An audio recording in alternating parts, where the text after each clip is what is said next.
Can I make something good out of this? Can I make something good out of this?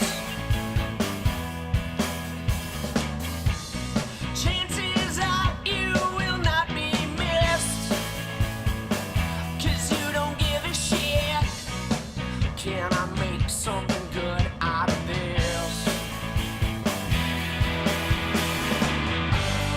You could be late, you could be true, you could be underneath my shoe. Sometimes you're the only one who's strong, and I'll be devastated if I'm wrong.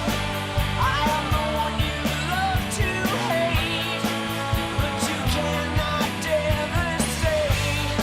It will be interesting, I'm sure, 'cause I want more. Can I make something good out of this? Can I pretend that something is missing? Chances are you will not be missed, 'cause you don't give a shit. Can I make something good out of this? You will be late, you could be true, you could be underneath my shoe. Sometimes you're the only one who's strong, and I'll be devastated if I'm wrong. I am the one you love to hate, but you cannot devastate.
is what I think. I will drown in pink. Yeah, yeah, yeah, yeah.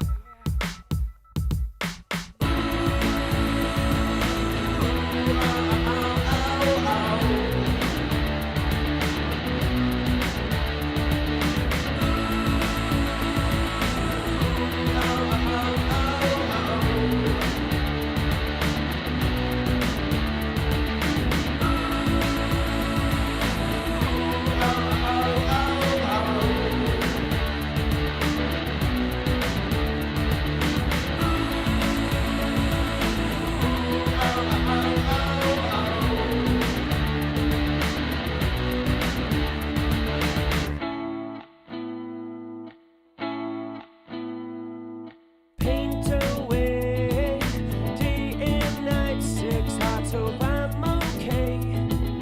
You're alright, goodbye then if you dare. Someone new is pulling everywhere. I'm afraid to let them. Nothing is what I say. I feel far away. Let's go! Nothing is what I think. I will drown in pink. Yeah, yeah, yeah, yeah.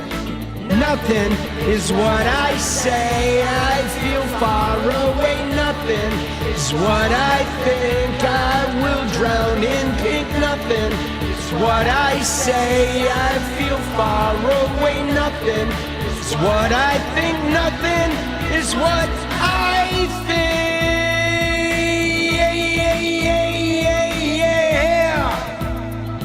Cause I will drown in pink. Oh, oh, oh, oh. Oh, oh, oh. Let's go! Do you need what is up Tuesday night?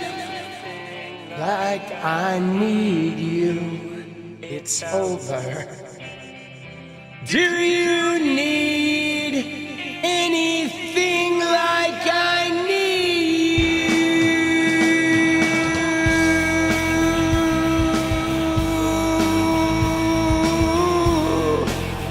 Let's go! Dude, how we doing? How are we surviving the Trump shit? In that big Trump shitter? I've got no place to be alone, my friend. He cut his wrist instead. There's your answer. You better save yourself or else. There's nothing like success. I would rather be in hell than regret. Do you need anything like I need you? It's over. Oh, do you need anything like I need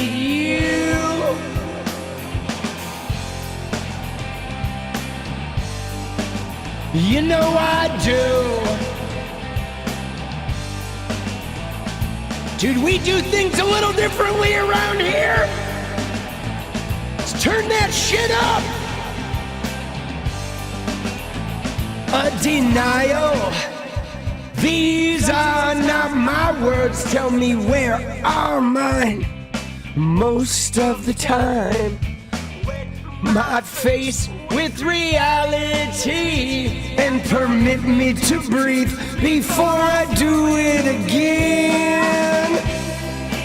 Do you need anything like I need you? It's over. Oh, do you need anything like I need you? Do you need anything like I need you? It's over. Oh, do you need anything like I need you?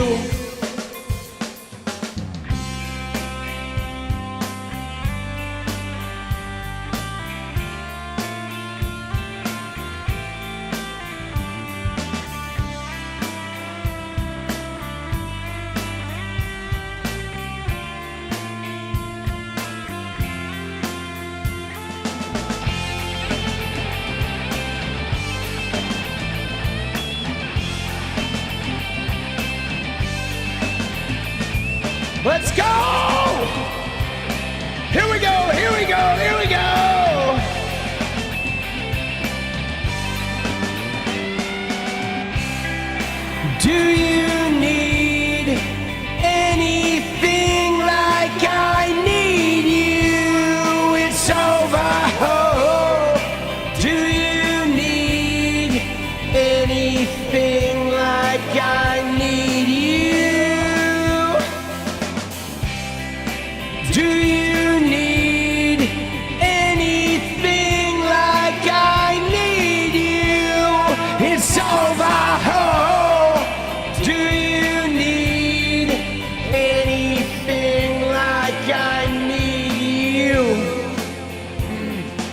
All right, here we go. Do you need? So somebody's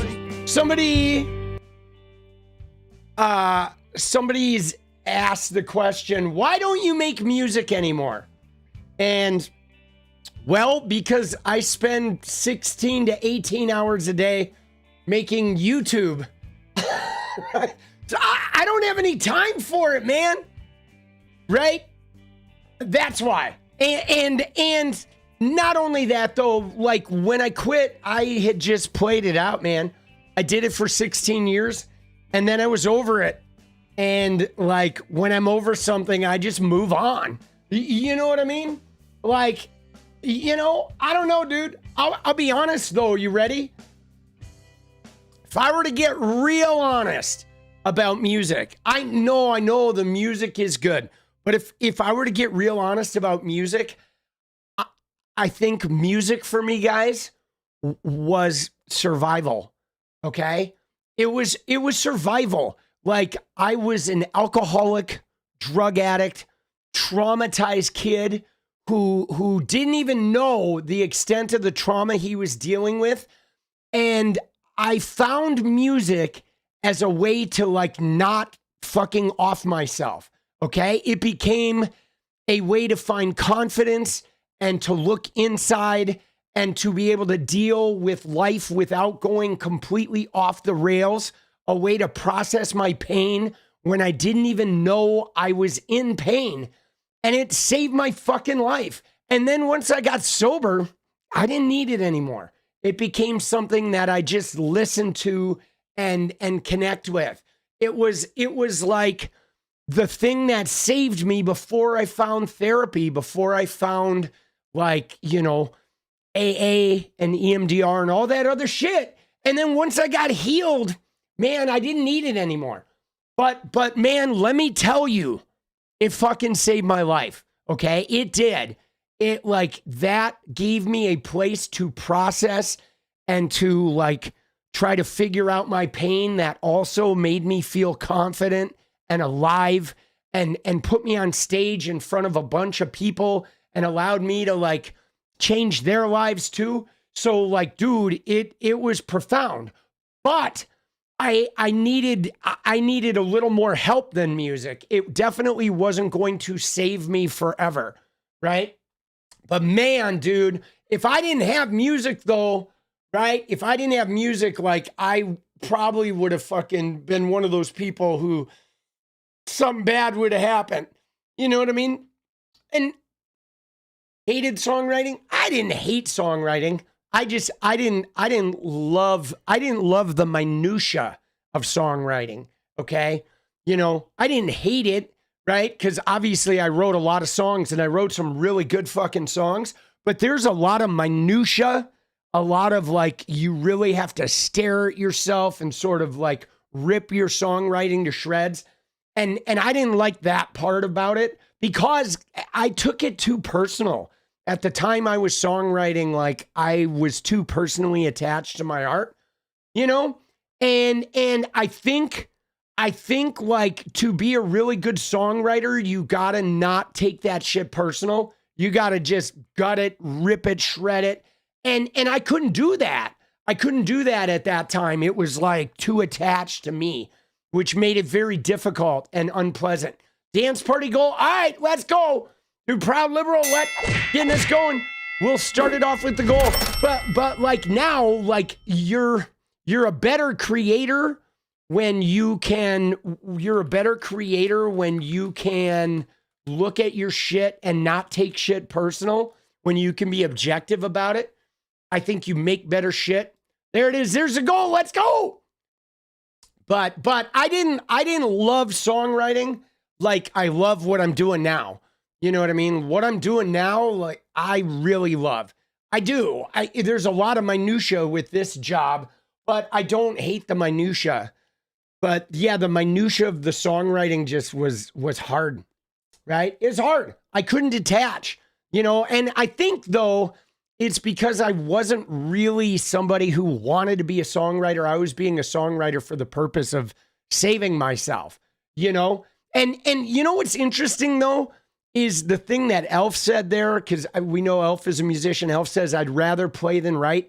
That's another problem that I had with music, guys, is I didn't love the mechanics of it. Like, I didn't love just sitting down playing guitar, okay? I loved playing guitar with a purpose to create songs so I could get on fucking stage. Like, for me, it was all about being on the stage. Whereas, like, the guys I know who were really successful musicians, they just loved playing their instrument. They just loved creating songs. They didn't even care if they never ended up on stage, right? They loved the mechanics of creating music. And for me, music was a tool to get me in front of a microphone in a room full of people because I liked being on stage. I didn't love just sitting around playing music. If there was no stage for me to get to, no performance to be had, I would have been like, fuck this. This is a waste of my fucking time, right? It's the stage that's important to me, which is why, you know, I went from music to theater to acting to, you know, Fortnite streamer to now here, right? I just like to be in, like, perform for the crowd, right? I like to you know, pontificate, if you will. Because even when I was a musician, you know what I was known for in LA when I was a musician, guys? Aside from the crazy antics of, like, getting naked in clubs and shit like that, I used to go on rambles. I used to, like, fucking tell these crazy stories. In the middle of a song, the band would, like, break down to the bass and drums and, like, and I would fucking get on the microphone and I would tell a story about some shit that went down at work or the parking ticket I got. And I would, like, rail at certain elements of society and tell, like, a 15-minute story. And then the band would crash back in and we would break into some fucking crazy, like, noise solo or whatever. And, like, people, that was part of the reason they came to see me. Like, what is he gonna fucking go off about tonight? You know what I mean? And, like, because I was really there to, I don't know, inspire kind of a revolution more so than you know, like just perform music. And by revolution, I don't mean necessarily like storming the government. I mean a revolution of thought where we just stop, like, putting limitations on ourselves, right? You know, like, I don't know. The thing that has bothered me the most is people's, like, fear of like stepping outside, you know, their box. You know what I mean? Like we grow up and everybody tries to put limitations on us to conform, to, like, do what society tells you to do, to, like, get a job that is socially acceptable, to make something of yourself in the eyes of society. But, like, a lot of our life is about, like, not being like everybody else. A lot of our life is finding our own individual path and finding our own individual sense of identity and speaking up and challenging these restrictive societal norms, okay? Because, you know, I mean, it's much more open now.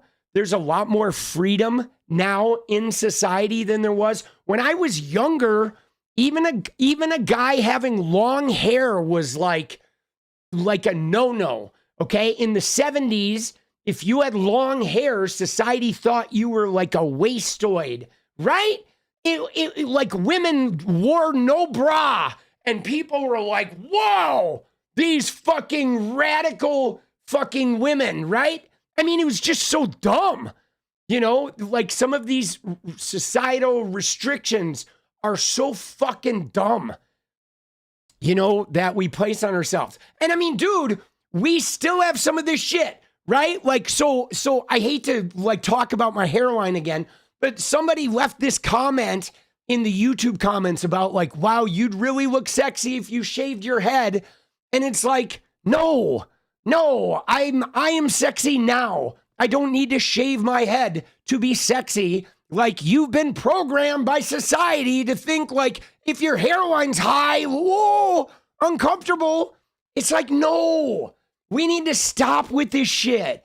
Like, if you like your hair, rock your hair. You don't have to shave your head because society's telling you your hairline is too high. And in fact, if you think you're going to shave your head and find confidence, you're not. You're just going to be hiding, you know, with your confidence. Oh, ever since I shaved my head, I'm so confident. No, what happened is you shaved your head to make the people around you comfortable because they're uncomfortable because of this societal programming. And so now you're just like feeling better because you don't have to be confronted with their and your own like societal programming. But it's like, no, I'm not going to make you more comfortable by getting rid of my crazy hairline. I love my fucking hair. You know what I'm saying? And when I shower more, you're going to see it more. I have a problem though. I don't shower a lot. So I wear a few hats because I don't shower. But I'm hoping with the new time schedule, I'm going to try to primp a little bit. Okay? But like, this is the programming, right? We tell young men, ooh, you know what I'm saying? But like, dude, I grew up watching Charlie Brown and he had one fucking hair on his head, boss. And I thought that guy was okay. All right. Dude, remember Charlie Brown? This one fucking hair, dude. Oh shit. Maybe that's why I'll never let go of my hair, because I like Charlie Brown. I was like, dude, if that Charlie Brown kid can do it with one fucking hair, like I can do it. Dude, my hair's actually looking good lately, though, dude. It is. Bro, it's fucking looking good. Peanuts for the dub. Dude, wonk, wonk, wonk, wonk, wonk. Right? Alopecia from birth is brutal. Yeah, I mean, you know, a lot of this shit, like people get terrorized for their hairline and shit. And like, you know, I don't know, dude. It's crazy. Dude, Trump is Skeletor and we are, man. Dude, Trump is some shit, boss. Right? Dude, Trump is some shit. Dude, alopecia's rough though. Like alopecia though is alopecia's different though, because that's not like having a receding hairline. Like alopecia is like your hair's falling out in chunks in like weird places and stuff, you know? Right? Happy to hear with you in 2026. Dude, I'm excited about 2026. I think I missed a dono though. Dude, Disturbed! Let's go, baby! Dude, let me just tell you guys. We are gonna kick some ass in 2026. Bro, we are going to kick some ass in 2026. You don't have a receding hairline, but it's getting really thin. You know what's funny, guys? Is two things with hair. One is all guys lose their hair, and two, all women get some like mustachy hair and shit when they get older. Like, it's so weird. It just happens like 99% of the time. But we focus on all this weird shit, boss. But yeah, I'm going to rebel. Like, I'm not going to be Tim Pool. I'm going to keep taking the hat off, right? I'm going to keep fucking putting my fucking scraggly little surfer dude hair out there, right? My old rock and roll George Carlin bald ass head. And I'm going to love it. You know what I'm saying? I am going to fucking love it. All right? I am, dude. I don't fucking care. Okay? And you know, if that makes you uncomfortable, that is a YP. Right? That is a YP, baby. Right? It is not an MP. Let's go. Your hairdresser. Dude, mine is going gray, guys. Look at this shit. You see that? I'm going gray It's starting to gray right there, bro. I think I might bleach it though. Okay, I may bleach it. I may bleach it white.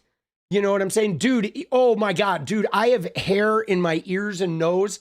Dude, my nose hairs are crazy. Like, it's fucked up. I have to keep an eye on that shit or that shit'll be like hanging out, bro. It is crazy. I think I'm gonna bleach it. I used to bleach it a lot. Like if we look at, so let me just give you a quick rundown here. We're gonna go to my Instagram page and show you some of the various looks. Okay, so like bleached hair, bleached. So first off, I had it dyed pink in the Fortnite days. I used to do a spiky faux hawk. That was my mainstay, but having my hair bleached was pretty normal. Okay, this was kind of like a bleached spiky hair was like my normal hairstyle for like 25 years. All through my rock days, that was my normal fucking hairstyle. And then, you know, I dyed it pink when I was doing the Fortnite shit. But I don't really want to go back to the spiky hair. I'm enjoying the long hair. But I think what I'm going to do is I think I'm going to, hold on, I'm going to go down some pages to before Fortnite. I think what I'm going to do, guys, is I am going to keep it long, but I might bleach it. You know what I'm saying? I might bleach it because I'm enjoying the long hair a lot. And because I like wearing hats and I like long hair coming out of hats. I don't like wearing hats when I have short hair. Okay, when I have short hair, I hardly ever wear hats, guys. You know, it's just a, hold on, where I need to start the recording. When I have short hair, I never wear hats because I don't like the way it looks. I don't like the way hats look with short hair. But I want to go down to before the Fortnite shit. Hold on, almost at the end of this. Dude, there's so many Fortnite posts, boss. Jesus. A lot of gaming posts. All right. I had a guy who ran my Instagram account during the gaming days. I never really touched it. So there are a lot of posts because there was a dude who was just paid to make this shit fucking, you know, rock. He did a really good job. Now he works for Energy Gaming. He's like the man now in fucking Energy. My old Instagram guy. He's really good at what he does. Good guy, right? Is that my twin brother? Oh, the pink-haired guy. All right, so here we go. So this was me in fucking middle school. Look at that shit, dude. This is August 25th, 2019. Dude, I had been streaming, guys, Fortnite for like a couple of months. Okay, right here. Back in these days, I wonder if there's a picture of my setup. All right, we're going on a little history. This was like the very beginning of my streaming. I used to stream in my living room, dude. Okay, I streamed in my fucking living room on a PS4. But before this, guys, I was into photography, right? As you see, these are like photographs. I used to take photographs every day. I did for like a year. I took a photograph every day, and then I wrote like a fucking journal piece about it. This was what I was doing before, right before I fucking... You know, here's a picture of me rocking out. This is what I was doing before I did Fortnite. There's me, you know, what my hair looked like again, the blonde fucking thing. I was very into the blonde hair. But I did a post a day with like a journal piece about it for like a year. Oh my God, dude, this is me. Look at this shit. This is me in 1988. Isn't this crazy? This is me drunk. In 1988, I'm blacked out in this picture, and these are my friends tying me up because I was out of control. They wrote on me with a bunch of Sharpie.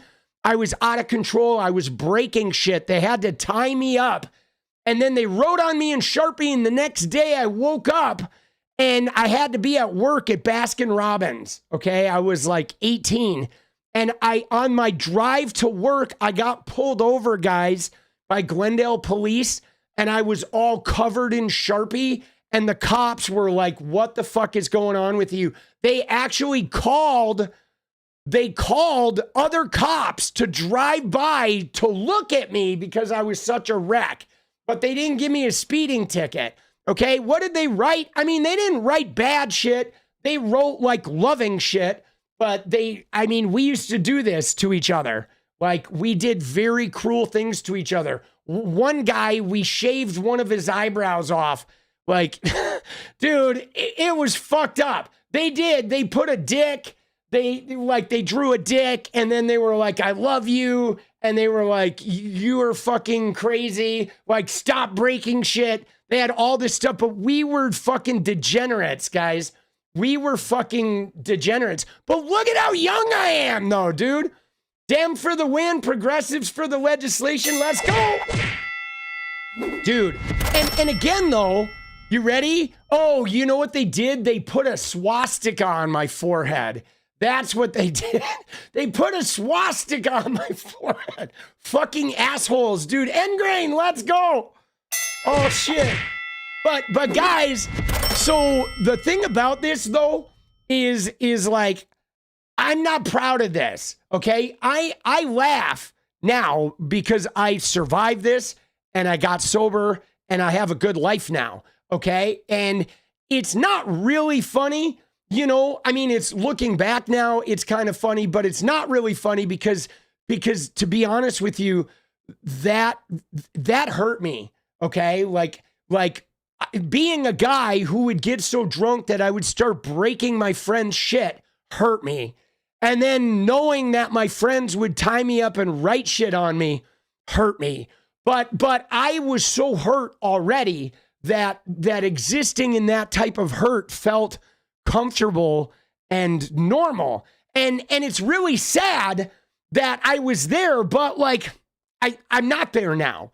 I got out of that. I mean, I became an artist. I processed that shit in my art. And then I fucking, eventually found a way out. And I guess the important thing to remember, though, guys, one of the things that I try to remember about it is living this life has made me realize that, like, that you don't have to have judgment, okay? Because even with these MAGA shitters, I'm online and I am trolling and I am metaphorically writing on MAGA shitters with markers all day long. But, like, I know that a lot of those MAGA people are just hurt. They're just hurt and resentful and they're wounded and they haven't gotten help and they're living in fucking trauma. You know what I'm saying? And we're all hurt. All of us. We're all living in fear or anxiety or trauma or whatever, but we don't have to live there forever. You know what I'm saying? Like, you don't have to fucking live there forever. Okay? And I mean, this is a great piece, man. You know what I mean? I'm going to read this real quick. You ready? I'm going to read this. This is from June 7th, 2017. I posted this the day I got 10 years sober. And let's see what I was saying 8 years ago. It said, that's me in the black tank top circa 1988. I don't have any recollection of this moment because I was extremely drunk. My friends in the picture were tying me up because I was so unruly. And I'm not sure because this type of thing happened to me so many times over the years, but I think this may have been a night where everyone wrote on me in Sharpie. I remember waking up one morning after a night like that and having a swastika on my forehead and a whole bunch of words written on me too. And I was late for work, so I was driving super fast, got pulled over by the cops. I was such a mess, they had me stand on the side of the road while other cop cars drove past just to get a look at me. Apparently the show was good because they didn't give me a ticket. Anyway, struggling with alcohol and drugs is a pretty sad thing. It's rough on the psyche, not only because of what you go through, but also because you just can't imagine your life without this stuff. You would think it was obvious to me how crazy I was, but it wasn't. Mostly because everyone I hung out with was similar. We all went nuts, right? And when you have those kinds of struggles, it's really hard to have any clarity. Well, not these days. Today was my 10th anniversary of being sober. It's been a decade, and man, life has never been better. Not always easy, but it's real, and I feel what I go through, good and bad, instead of avoiding it or making it go away. I'm real thankful for everything I've been through and for everything I have now. Happy 10 years to me, and I'd like to dedicate today to the kid in this picture. You never gave up, and I couldn't have done it without you. And like, wow. dude, that just kind of got me a little teary, like reading that, because the reality is this kid right here, I look back at him and he was really fucked up, but like he got me through it, man. This kid got me through that. You know what I'm saying? That wounded kid in that picture that had no fucking idea what he was doing, he navigated me through that shit, boss. You know what I'm saying? Dude, glad you made it through the other side. Thank you, Social Butterfly. Dude, it's crazy to think about, guys. Dude, it is crazy to think about. But anyway, so I used to do a lot of journaling about various things. There's one about my son, right? There's me like making films. Like this was a day-to-day thing where every day I just took a picture and I wrote a journal entry. And I did that for like a year, guys, just because I was uninspired and I didn't know what to do creatively. I was kind of a little bit lost. And so I like to create a daily thing I can do. That's a part of my ritual. I don't know if you guys do that, but if I get in a rut, I choose some daily practice that I can do. And then I do it every day and I commit to it. And this was every day I would take a photograph and then I would write about the photograph and I would write some autobiographical piece about the photos. And it was so transformative, right? Here's me as a director. I'm kind of in director mode, right? That's BTS during my short film. I've gone back to my director look, which was the look I had prior, right? Prior to, this was the Dick Strange days prior to me becoming a Fortnite streamer, right? There I am, dude, with the deep V. Dude, I love deep V-neck shirts, right? There's me and 𝗙𝗪𝗪𝗏 from Everclear. He was in one of my movies, and that's me and him working on a scene. He was in a movie of mine back in 2016, right? There we are working together. Dude, he was actually pretty cool. Right? There's me and Jenny. Dude, Dick Strange. All shit, boss. Right?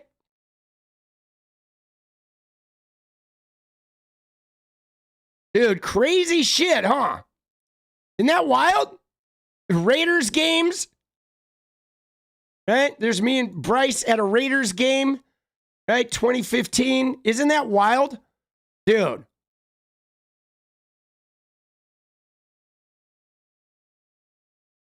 Right? Crazy shit, guys. Let's go. Swim out past the breakers and watch the world die. Yeah, what's wild about this is I am like, I don't know. I go through this nostalgic period at the end of the year. I think it's the end of the year. And this was a big year, okay? This was a big year. Like lot of evolution for me this year. Do I suck at anything? Dude, I mean, Nameless, you know what's crazy? The crazy thing, you may not buy this, but I feel like I suck at everything, right? Which is what makes me work so hard to try and be good at things. You know what I'm saying?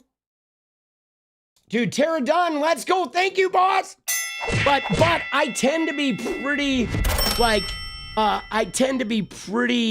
pretty decent at a lot of art, okay? I tend to be pretty decent at a lot of art, you right? You know what I'm saying? Oh, we got somebody in here that somebody's, like, trying to get a little bit of attention. Dude, NoFX retired. Dude, let's go. Dude, I have the NoFX story, boss, right? We're just gonna get rid of them. But NoFX, that's the band with the bro him, right? Is that NoFX? Bro him? That's the band, right? That has the song Bro Him with the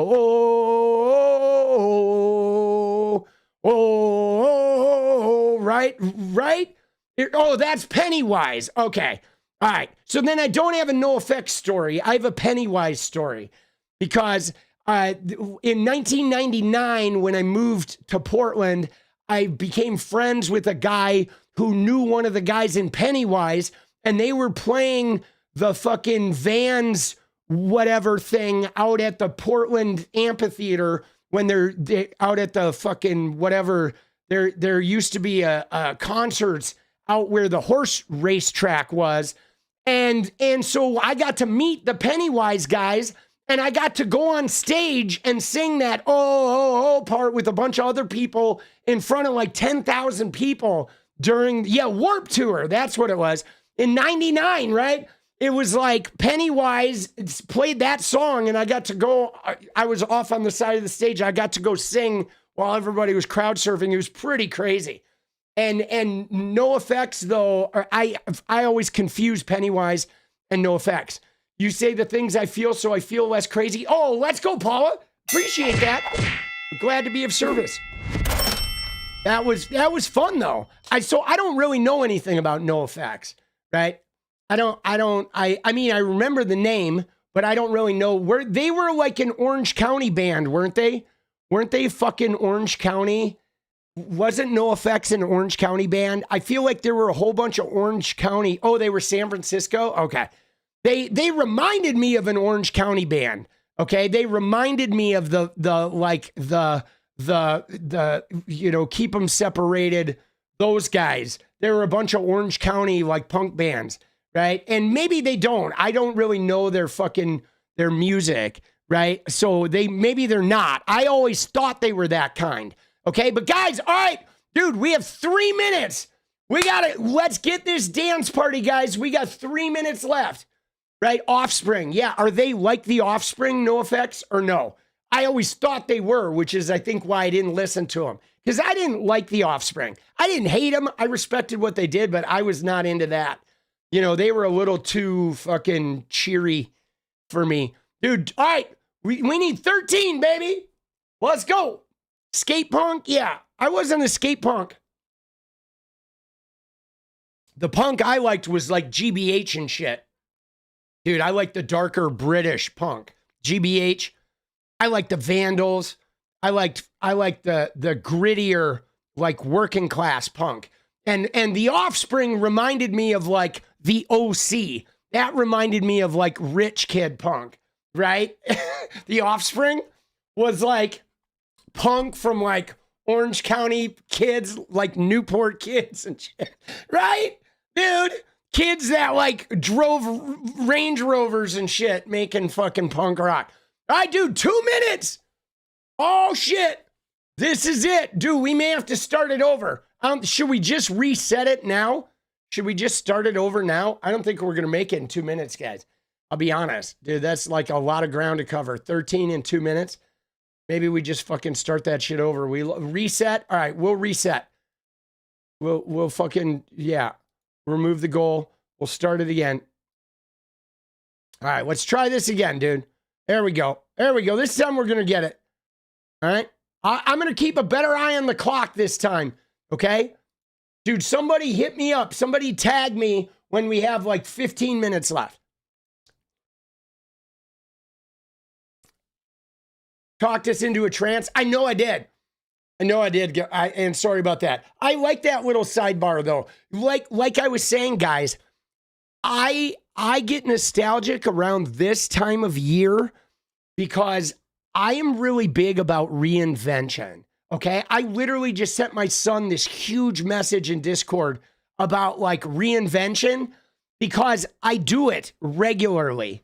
Okay. I do a regular reinvention routine. Oh, dude, Mivs Daily, thanks for being a gift to us, East Coast Insomniacs. Mivs, let's go. We love you, boss. Thank you, Mivs. Appreciate you. So, what I was gonna say is I am a firm believer in constant reinvention, and to me, it feels natural. Okay, it feels like that's the natural order of things. Right? It does. Okay? It does. Nature is constantly reinventing and renewing. It is never stagnant. It is always different. It is always growing. And we as humans are like, no, you got to stay one thing. And so I reinvent. And I reinvent like career-wise, I reinvent interpersonally, I will reinvent the way I look, I will reinvent my style of dress, or even the foods I eat periodically. I will change my diet. I will change the things, the type of leisure activities I do. And I really love reinvention. I believe that reinvention is a beautiful tool for discovery, okay? That when you reinvent, you discover brand new parts about yourself and brand new ways to interface and connect with the world. And you learn more about other people too if you reinvent, you know? And dude, thank you. Happy New Year, Tommy, and to everyone. Thank you, Katie Mullins. Let's dance and learn and love and grow. Yes, Social Butterfly, thank you. So every year, I try to do a little bit of reinvention. You know what I'm saying? And right, a little bit of reinvention. And I'm doing it again this year, right? Like we're gonna move to a different time slot. Let's go 2026. Thank you, John. And we are, I'm gonna go back and play a little Fortnite again. Streaming like one day a week or one day a month. I don't know, whenever I have a little bit of time. And we're gonna do a little bit of reinvention. I think I might get into some hot yoga again. Today, I went and I like to sit in the sauna, and I had not been to the gym in a long time. So today I took a book and went and read in the sauna that I hadn't done in a while, right? Probably almost a year, man. And my gym membership has just been languishing because I've been so busy. But I did that today. I'm going to just kind of fucking, you know, evolve, relocate to Bryce's old room. So I've moved into that room, right? The big master bedroom. I've already moved in there. I haven't really done anything to the room. Happy New Year, everyone. Thank you, Geg. One of the things Jenny and I are going to do is we are going to start spending like an hour a week or an hour every 3 or 4 days, just kind of like group tasking, where her and I will get together and like put some posters up in the room or set up the bed in the spare room. We're going to start like, I guess, finishing some of the unfinished shit, because we're both in a stage of change and we're both really busy and kind of occupied. So we're going to kind of focus some energy on the home in the new year. Like the last year we did the trim. And so this year we're going to kind of finish up some little things. It's amazing, boss. Self-care for sure. Yes, self-care is important. But so I don't know. I don't know what I will look like. And you know, I got to thinking, guys.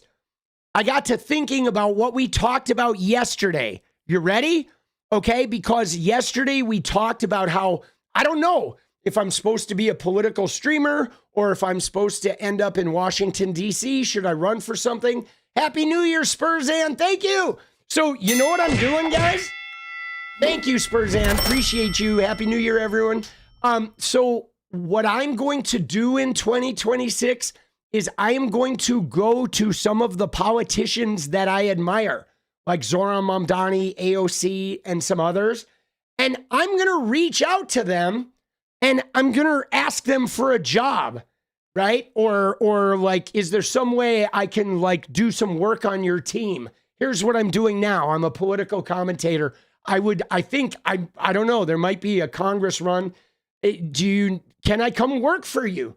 And so I am going to, even though I don't have any real qualifications, I have some that I'm going to list. I'm going to type up a letter and build a resume.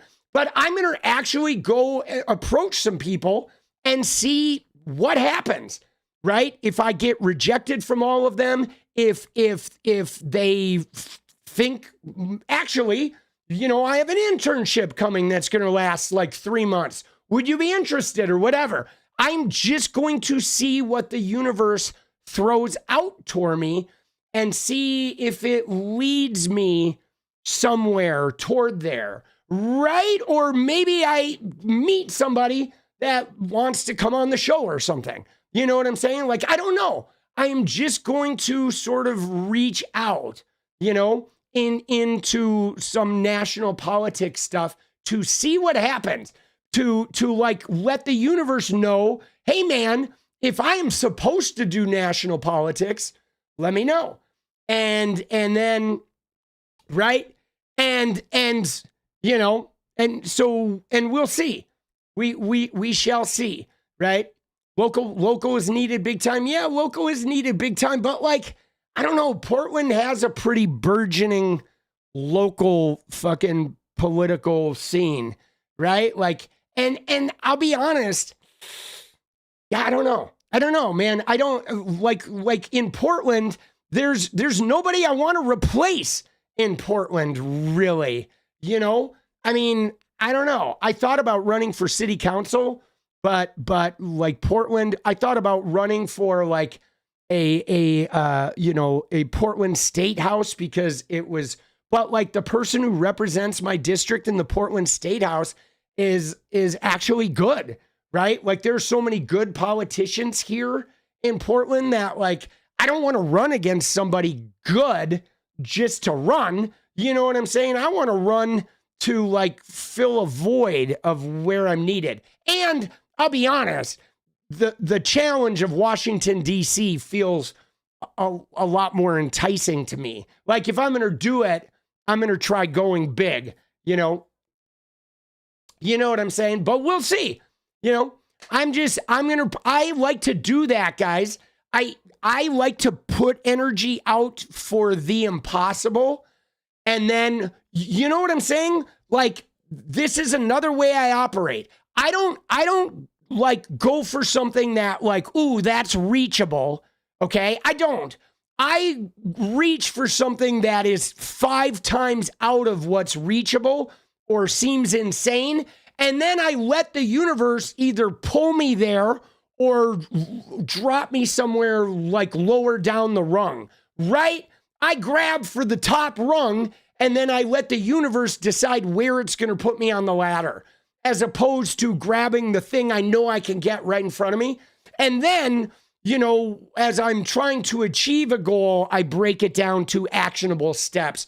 But when I do my dreaming, my sort of like, what I call it, it's like, I don't know. I don't really have a name for it, but while I'm pursuing a goal, I will take 5 or 10 different possible courses of action and I will like put energy out towards them, right? Like for example, when I quit music, okay? When I quit music, I applied for a job as a booker at a club.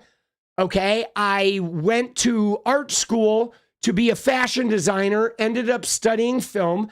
I then went out into the film world and worked as a grip and as a camera operator, and right? And I did sound design and I did some editing and I fucking started like doing Bikram yoga and I threw myself out into a bunch of various activities, right? Acting classes. And I'm like, should I be an actor? Should I be a director? Should I be a grip? And then I let the world just sort of like nudge me one way or another until I find a path. And then I follow it. Okay. You know what I'm saying? Like just sort of like put feelers out for a whole bunch of things. And then I let the universe pick which one I'm supposed to do. That's kind of how I like to operate because I don't know. Like for me, the way I look at life is I can literally do anything. You know what I'm saying? Like I could be a photographer or a social media person or a senator or a president or a fucking movie director. Like I don't care what I'm doing as long as I like the process of doing it. You know what I mean? Like could do whatever. Happy New Year, dreading Texas fireworks. Oh shit. Your dog goes crazy. So I don't know. We'll see. We'll see what happens. MySpace for politics and life lessons. Gratitude. Thank you, Dushan. Appreciate you. Dude, you guys have been great. Dude, this was a big year for me, guys. I don't know what your personal reflections are about the year, but if you have any, put them in chat. We're going to talk about them tonight. We're going to definitely talk about them tomorrow because I will be online tomorrow. But so what I do want to say is this year, I'm really appreciative of you guys because this was big, okay, for me, okay? 2025 was big because in 2024, I finally completely let go of gaming and I went all in on the politicking. And then in 2025, I've really like tried to challenge myself and tried to listen to advice from people that are more knowledgeable than me and tried to like be open and become more confident in what I'm doing and believe in the process and really just forget about like money and forget about like fame and to just focus on cultivating a relationship with my work and my ability to use my voice in a way where I'm not ashamed and I'm not afraid. And you guys have been really like helpful, right? I feel like I've had a transformative year to where like I'm not afraid to just throw myself out there. Even, like sometimes I'm not even throwing a good version of myself out there. Sometimes I'm doing things that like, yeah, I kind of crossed the line there a little bit. And that was a bit much, but I didn't censor myself. And then I dealt with the consequences afterwards. And that's been really big for me. I think, it's really important for us to take some of the chains off and just get out there, and we're going to make mistakes. We're not perfect. You know what I'm saying? But for the most part, I've had a really good year of evolving into the person I wanted to be, like the person I've always wanted to be, right? And I've told this story before. I'm going to do an abbreviated version, then we're going to get into the politics. But so I tried to get into political commentating on Twitter all the way back in 2013, guys. Stop stupidity. Let's go. It was back when I was right before I did that Instagram posting shit in 2013 to like 2016, especially when Trump came around. I tried to get into politics on Twitter, but I was like afraid. I was afraid of being judged. I used to look at like James Gunn, and I used to look at what's his name? The guy who created The Wire, the fucking Baltimore newspaper guy. What's his fucking name? Who used to tell everybody to fuck off and mock, block, and roll was his thing. Yeah, David Simon. So I was a huge David Simon fan and James Gunn fan, and I used to watch them on Twitter just fucking tell people to fuck off, and they just would get shredded, and they didn't care. And I was like so envious of them. I was like, damn, how do you get that type of freedom to just not care? And now I'm there, guys. Like I discovered, I don't know how anybody else would do it, but I got a little bit of fame and then I got canceled like 100 times. And then I came out of that tunnel being like, fuck you, boss. Right? So maybe that's the way they did it too. Right? But like, I'm here. I'm here now, right? For your own curiosity, do I listen to a sponsor? So the thing about that is citizens, I have not had a sponsor for about 5 years. Okay. I've had a dozen sponsors and I've worked the steps twice. Okay. But my relationship was less about listening to a sponsor and more about a sponsor listening to me, right? The only time I really listened to a sponsor was in my first year or two of sobriety. And then after that, my relationships with sponsors was less about listening to them and more about like them allowing me to find myself in their presence, right? They would hold space for me to find myself. So I have not had a sponsor for a couple of years. I will probably go back and work the steps again. I'm coming up on 20 years. So I'm sure I will work the steps again at some point, right? I did it around 10 years was when I did it the second time. I feel like every 10 years revisiting. So I'll probably get another sponsor again and do that. But what I will say is that my relationship to being sponsored is different.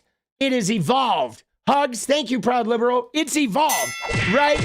Like when I was brand new to AA, I went in and literally I just did everything the sponsors told me to do, even if it was like bad, okay? Even if it ended up like being the wrong thing for me, I literally, these guys were sober. I was not. I trusted them. I trusted the process and I did what they said. I did that for like 3 years, okay? I literally did what they said and it saved my fucking life. And then like once I started getting a toehold in sobriety, I started looking for sponsors for different reasons.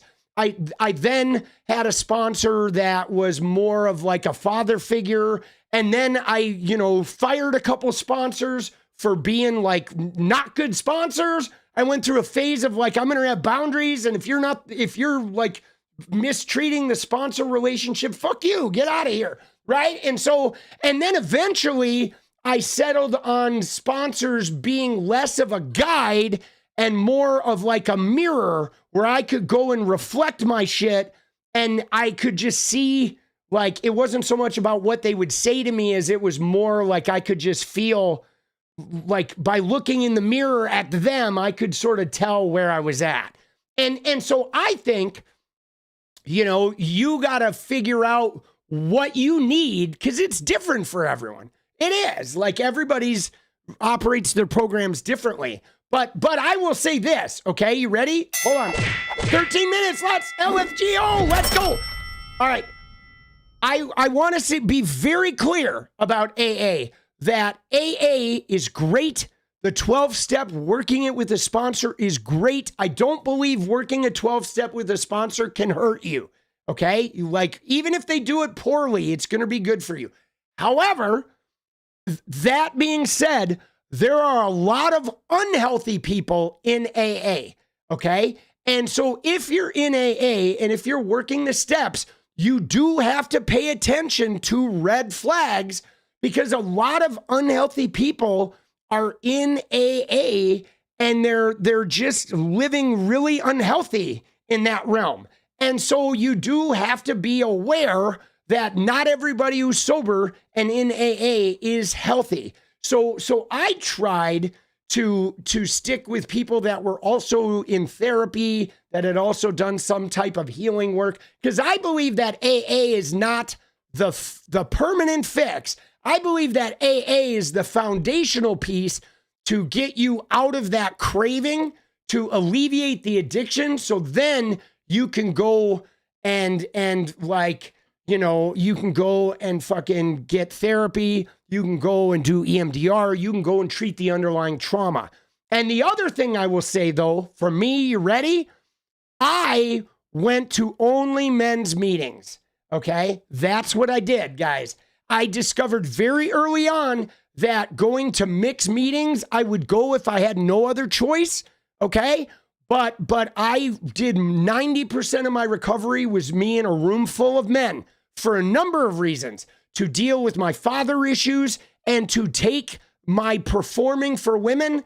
I was a bit of a womanizer and I was a bit of a hide in relationship with women and sex and all that. And I found that sort of energy kicking up in sobriety where it would be real easy to, instead of getting sober, to just find some chicks to hang out with. And they're looking for that too. And so I decided to get out of that cycle of the way I engage with women. And I went in a room full of men that were more honest, that held me accountable, and that wouldn't let me fucking manipulate, as shit, because because if you go to a mixed meeting, once the guys and girls speak, sometimes they're performing. Not always, but you go to a meeting, if there's a really beautiful girl there that I'm like smitten with, all of a sudden, I start thinking about her. And then when I'm talking, I'm trying to impress her instead of being honest. And it goes both ways. The women do this too. So I think it's good to go gendered, stick with your own gender. Unless you're gay, then maybe if you're gay, go to the mixed meetings where you're not going to do that. Right? I think it's helpful, or go to a specific LGBTQ meeting. I think, you got to be smart. Because when you first get sober, you're kind of a degenerate, okay? Let's be honest. When you first get sober, you are a fucking degenerate. You are. We all are. You're a manipulator. You're a liar. You don't even know which end is up. You are like just looking for any fucking port in a storm, boss. When you first get sober, it is like dangerous pickings, you know? And yeah, I mean, if you're in an area where you can't, if you're in an area where you don't have any choice, then you got to take what you get, okay? But my thing is I stuck with men's meetings. And the other thing I did is I specifically went to a men's meeting that had a lot of guys that were like 40 years sober, okay? I stayed in that room, right? I went to the room that had a lot of dudes, like there were like 20 guys that had 40 or more years sober, okay? And that room, dude, those guys were not gonna fuck around, dude. They wouldn't let me get away with shit, boss. They would not. They had seen everything, dude. 40 years sober. You know how many new fucking sober guys they saw? Dude, they were like on my ass like crazy, boss. All right, you ready? Dude, we have 7 minutes. We need 8 and 7. Let's go. And then we're going to politic. Dude, Erica Kirk is fucking, she is crazy, bro. She's going to be doing some humping. She is. Thank you for opening up about that. Appreciate you so much tonight. The old timers rock. Yes. Let's go. Yeah, I hope you find that helpful. But for me, like AA was like, it was a regular part of my life. And now it's more like a check-in. Okay.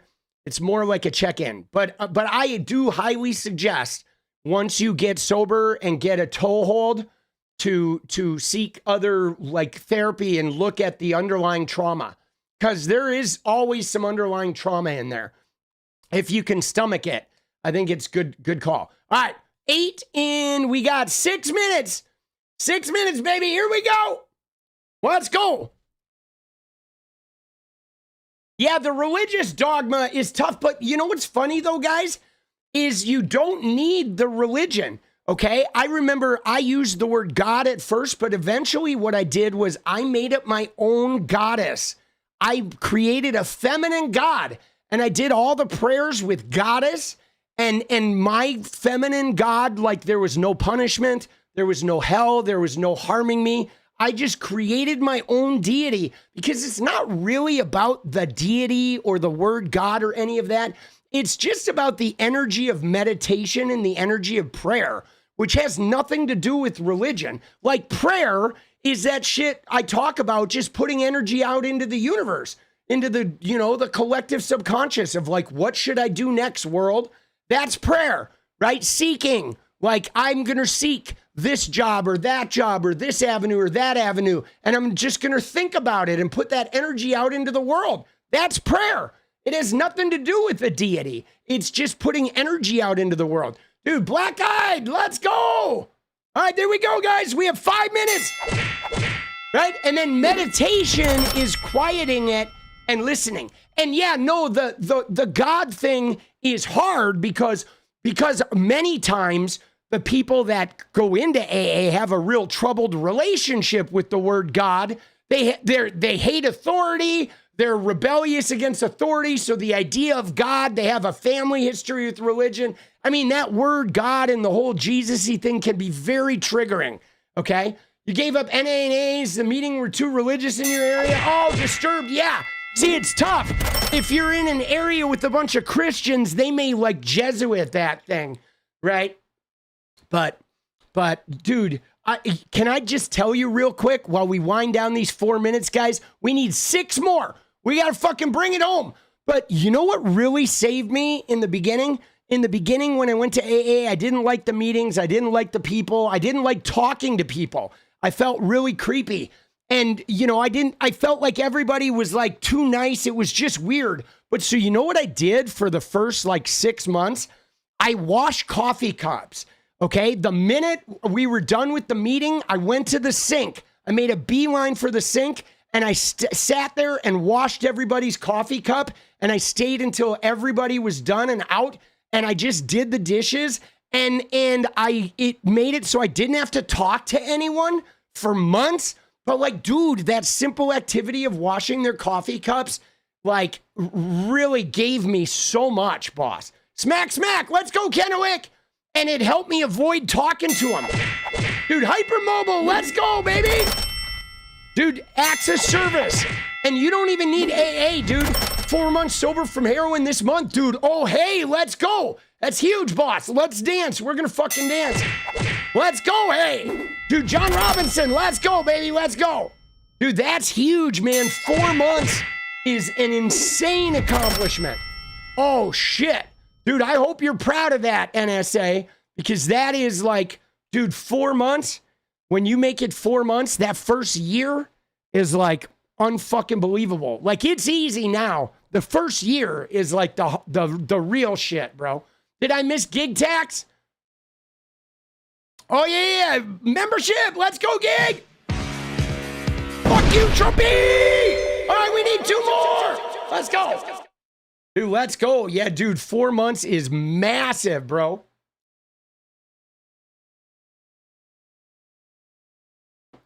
He said 4 years? Oh, I meant 4 years. All right, sorry. I thought it was 4 months. All right, 4 years. Dude, that's even crazier. Let's go. Dude, I thought he was brand new. Dude, 4 years is even crazier. Let's go, hypermobile. But he knows what I'm talking about, or he or she or they. I don't know. But you know that first year is fucking outrageous, dude. It is crazy. Dude, Gerald, let's go. There it is. We made it. Dude, my first year was nuts, guys. My first year, I was a wreck. Dude, Disturbed, let's go.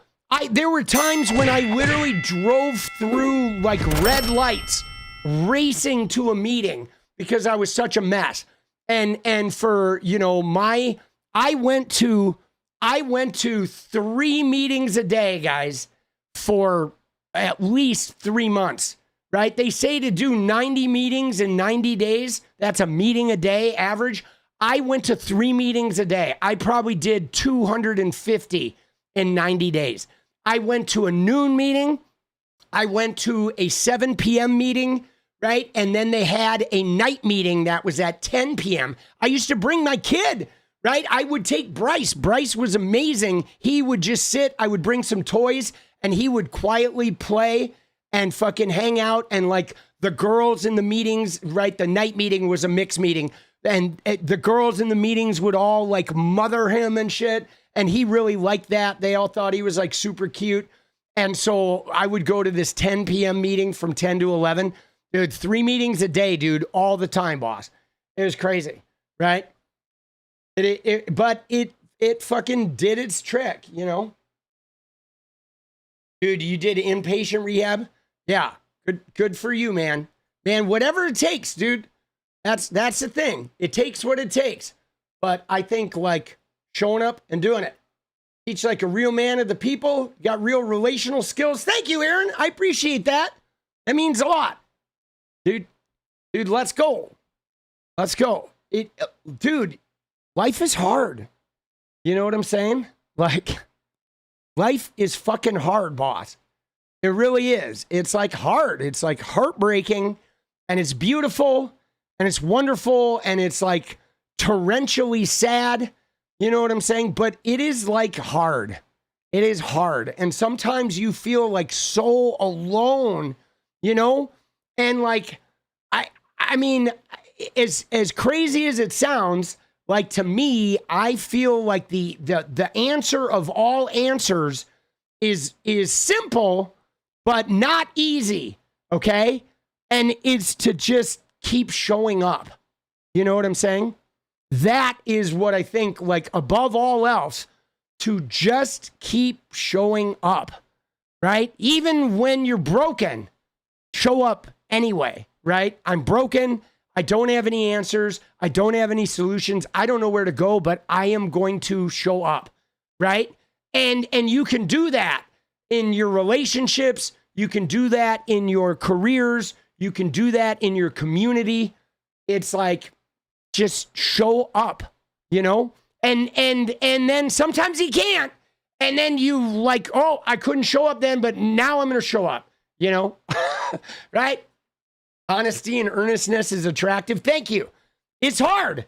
It's hard, man. The showing up is hard. I mean, there have been things that happen. There have been things where I copped out. Like one in particular, my son had a friend in grade school, and this friend's dad was my age. He was also a rock and roller guy who had owned a record label here in Portland, and he and I were friends. And right before I started streaming Fortnite, I was kind of like taking these meetings in LA, trying to get a TV career off the ground, and I was failing. And I didn't know why. I was like really kind of falling apart and not feeling confident. And then he died. That guy died. A guy my age died of stomach cancer. And his wife called me and said, you know, we're having a wake. I would really love to see you there. And I just couldn't do it, man. I couldn't do it. I pulled a no-show on his wake. And like, I knew she needed me. I knew his kids would have appreciated me being there. I had been their soccer coach. And like, it hurts me to think about it. But like, guys, I couldn't do it. I just could not fucking show up, man. It was too much. It was too much. I was in a place where I was like broken and I was struggling and I was like really like freaked out by the fact that like friends of mine my age were dying of cancer so young and like, dude, it fucked me up. And I never spoke to her again after that. Isn't that crazy? I just disappeared. But like, guys, sometimes that is literally the best you can do. You know what I mean? You know, it's like, it's crazy, you know, call her. See, I don't know. I didn't have a relationship with her, which was hard. It may have been easier if I had a relationship with her. Like I had no relationship with her really. I just sort of knew her from around the school. And so that was hard. That's what made it really difficult was like, yeah, it was just crazy, you know? And, you know, maybe one day I'll fucking talk to her again.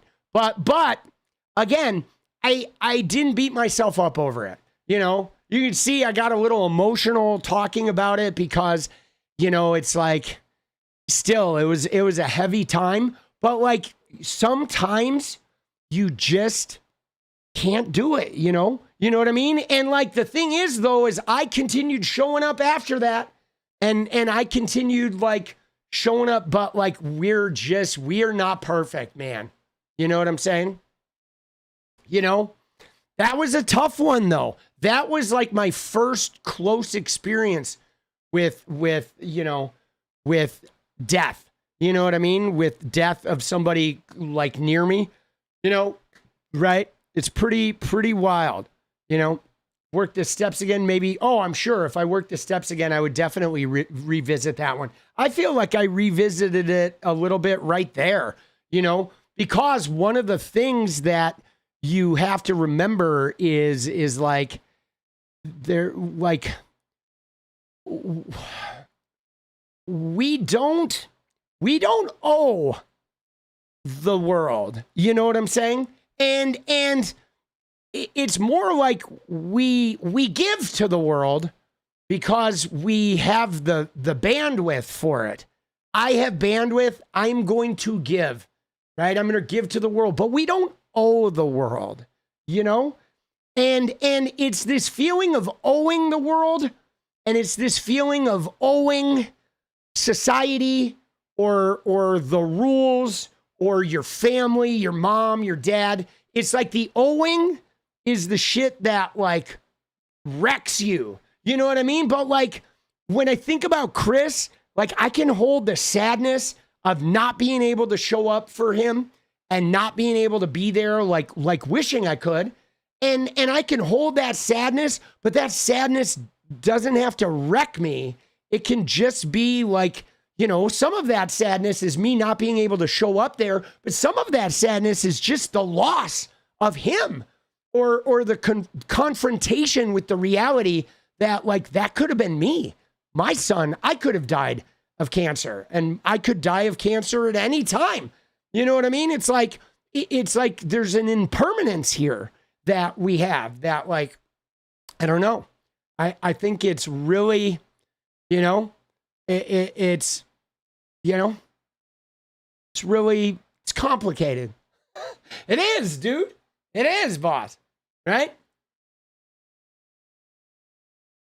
Processing my own mortality. Yeah. I mean, part of it though was like, I was not in a good place, man. Like sometimes I go through periods where like that was one of those instances where to go and do that funeral, I would have been a source of strength for them. I would have been a pillar of strength for them, but I was like so broken at that time that I would have corrupted it. In some way, guys, I would have corrupted it. And I don't know what that would have looked like, but when you try to go be a pillar of strength for somebody at a time when you are not in a good place, that is when corruption happens. It really is. Like sometimes the best thing you can do is to not put yourself in a place where you're going to go corrupt people. Dude, I'm serious. Because bro, when I am broken, I can do some gnarly shit, boss, to try and avoid the brokenness, right? I would have maybe made it about myself, or I would have like tried to hone in on other people's vulnerabilities or whatever, you know, tried to somehow like, you know, use the situation. I don't know. I did feel bad though that I couldn't be there because like, I don't know, I wanted to be there, but I just couldn't, you know? And there were other times like that, you know, like I mean, it was different with my mom. With my mom, I could have been there, but I didn't want to be there. And I knew because of the complex dynamics of my step family, she had 6 kids of her own that were all my step siblings. And I had an easier go of it in the family because my dad was the authoritarian ruler.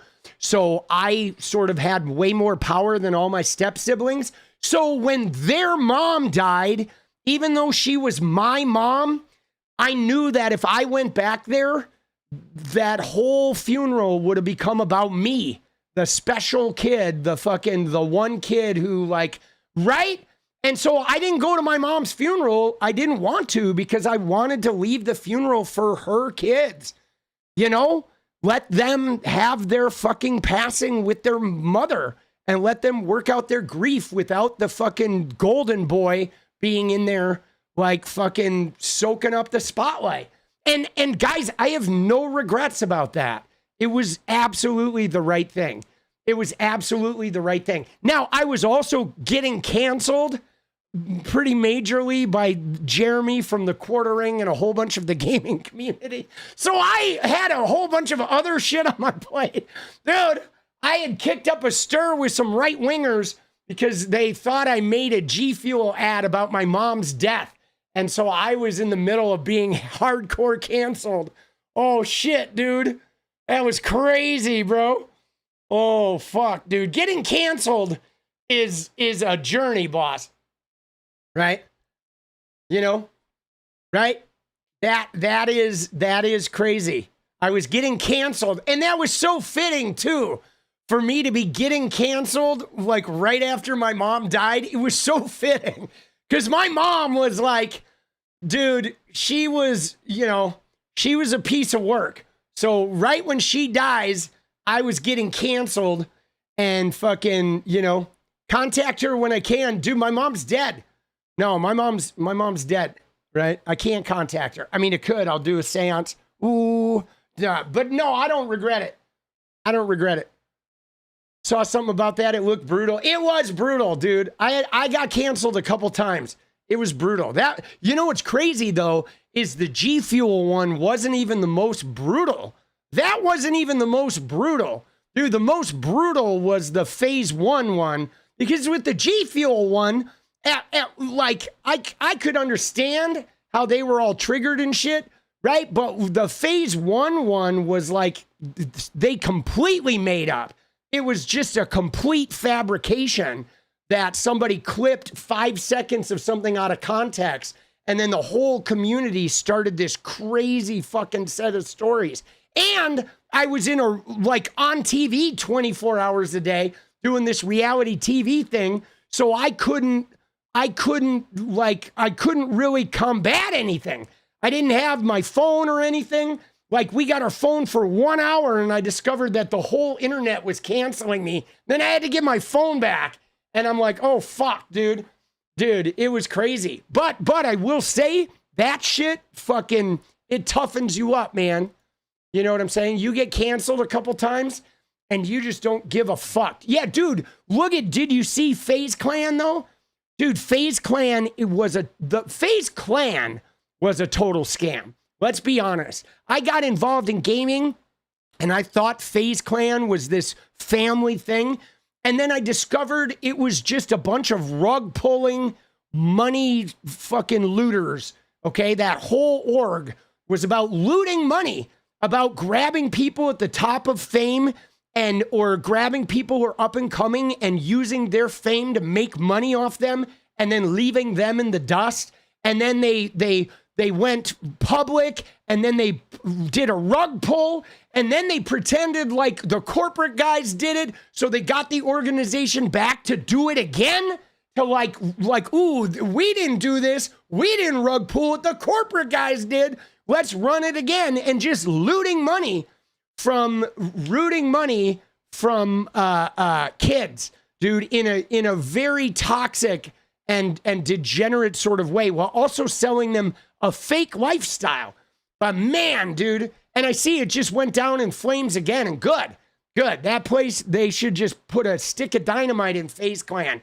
Detonate that shit, dude. Right? All right, let's go. On the last day of the year, watch me live. Wish you the best. Thank you, Dutch. Appreciate it. And yes, I do get royalties for Dick Strange, guys. Okay, I get royalties for Dick Strange and the music. We get royalties for that shit. It doesn't all go to Bezos. All right. Appreciate you guys. But yeah, man. Let's go. But I had 3 major cancelings, right? It was G Fuel, Phase 1, Andrew Tate, right? 3, big 3. I had several minor cancelings along the way too. I probably had 4 or 5 minors, but I had 3 major, like you couldn't open TikTok without seeing me being canceled, or Twitter, right? Where you couldn't get on Twitter in the gaming world without seeing me fucking just getting pummeled, bro. Oh shit, boss. Now it's funny, dude.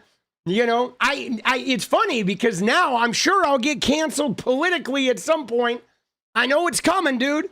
I think it's a little more frequent in the gaming and in the influencer space because the kids are just bored. They have to like cook up drama, you know? And from the start though, guys, the gaming community resented me, guys, from the start. They didn't like me because I was woke, because I was pink haired. I was flamboyant. I didn't give a fuck. I was compassionate. I openly spoke my woke ideals. I used to wear like defund the police t-shirts and shit.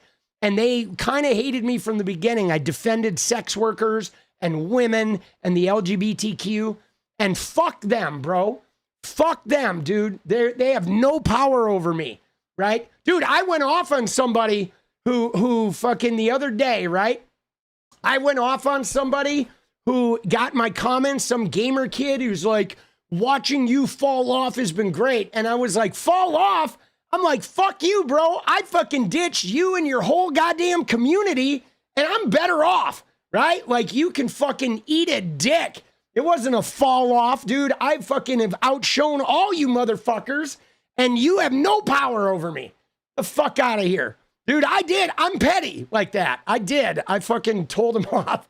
I was like, dude, I fucking ditched you fools and I have prospered, right? Let's go. You remember seeing the clips? Let's go. Dude, again, I'm going back though. I'm going in and it's crazy. This was something when I first had that meeting with Brian Tyler Cohen. I talked to him about gaming. At the time I had left gaming and we talked about the necessity of my voice in that incel environment. and how, you know, he was like, I can't tell you what to do, but there's not a lot of voices like yours in gaming. So I hope you will like consider like not completely abandoning those guys. And I told him, I said, you know what? I said, you know, I told BTC, I said, as soon as I average 500 viewers streaming, I will fucking go back. And he is, dude. Dude, Brian Tyler Cohen is a real one. I know people are like, they're mad about Chorus or this, that, or the other. But dude, Brian Tyler Cohen is he's a real one, boss. He is. Yeah, no, I am there, Social Butterfly. We hit it last month, right? So 2026, we're gaming. We're doing some gaming, right? We're doing some gaming, boss. We are. All right, we are. It's coming. I'm going back in. Dude, BTC does work his ass off. And he's good, man. Brian Tyler Cohen is good. And you know the other thing about Brian Tyler Cohen is Brian Tyler Cohen will give you his fucking knowledge, boss. And that's a lot. When you have people that are up at the top level of their shit and you know, if they like, you know, he came into my comments and made a comment about one of my videos, and then I reached out and said, I'd like to ask you some questions. And he sat in a Discord call with me for like 2 hours, and I had a notebook filled with questions, and he answered all my fucking questions and gave me his insight. And then every couple months, he will like check in and give me an idea. He'll be like, hey, I've noticed this is not working for you. Try this. And like, man, he is gracious and has been like a mentor and like shared his knowledge. And that says a lot, guys, because some people are like ladder pullers, right? And he is not a ladder puller, man. He genuinely cares about like politics and about messaging and about like being real. Like he's real. Like he's the same guy in the Discord call that he is on his fucking videos. He is just a real dude. And I respect that. You know what I'm saying? I do. All right, you ready for politics, guys? You ready? You ready to do some politicking? Hold on, I gotta fucking pose. Oh, look at that, baby! I'm now looks maxing. Dude, I'm the new looks maxing bald guy. Dude, Disturbed with the gifteds. Let's go. Let's go. Dude, I don't know why I love that term, dude. It's so stupid. Dude, looks maxing. Oh shit, bro. Did we miss? I think I may have missed one. Let me go back here and make sure I didn't miss something. Oh, no. All right, I got it all. Let's go. All right, let's go. Dude, Tom Vicular. No. Dude, that guy, I made a video about that guy.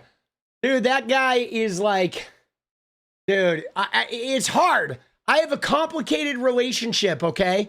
When I see somebody like that clavicular guy, you know why? Here's why, guys. Here's why I have a complicated relationship with personalities like that, okay? Because I look at that guy and I think this guy is a disaster, right? And I look at him and think, what the fuck is going on? And simultaneously, I was a lot like him, okay? I was right. Remember the picture I showed you of me being tied up by my fucking friends?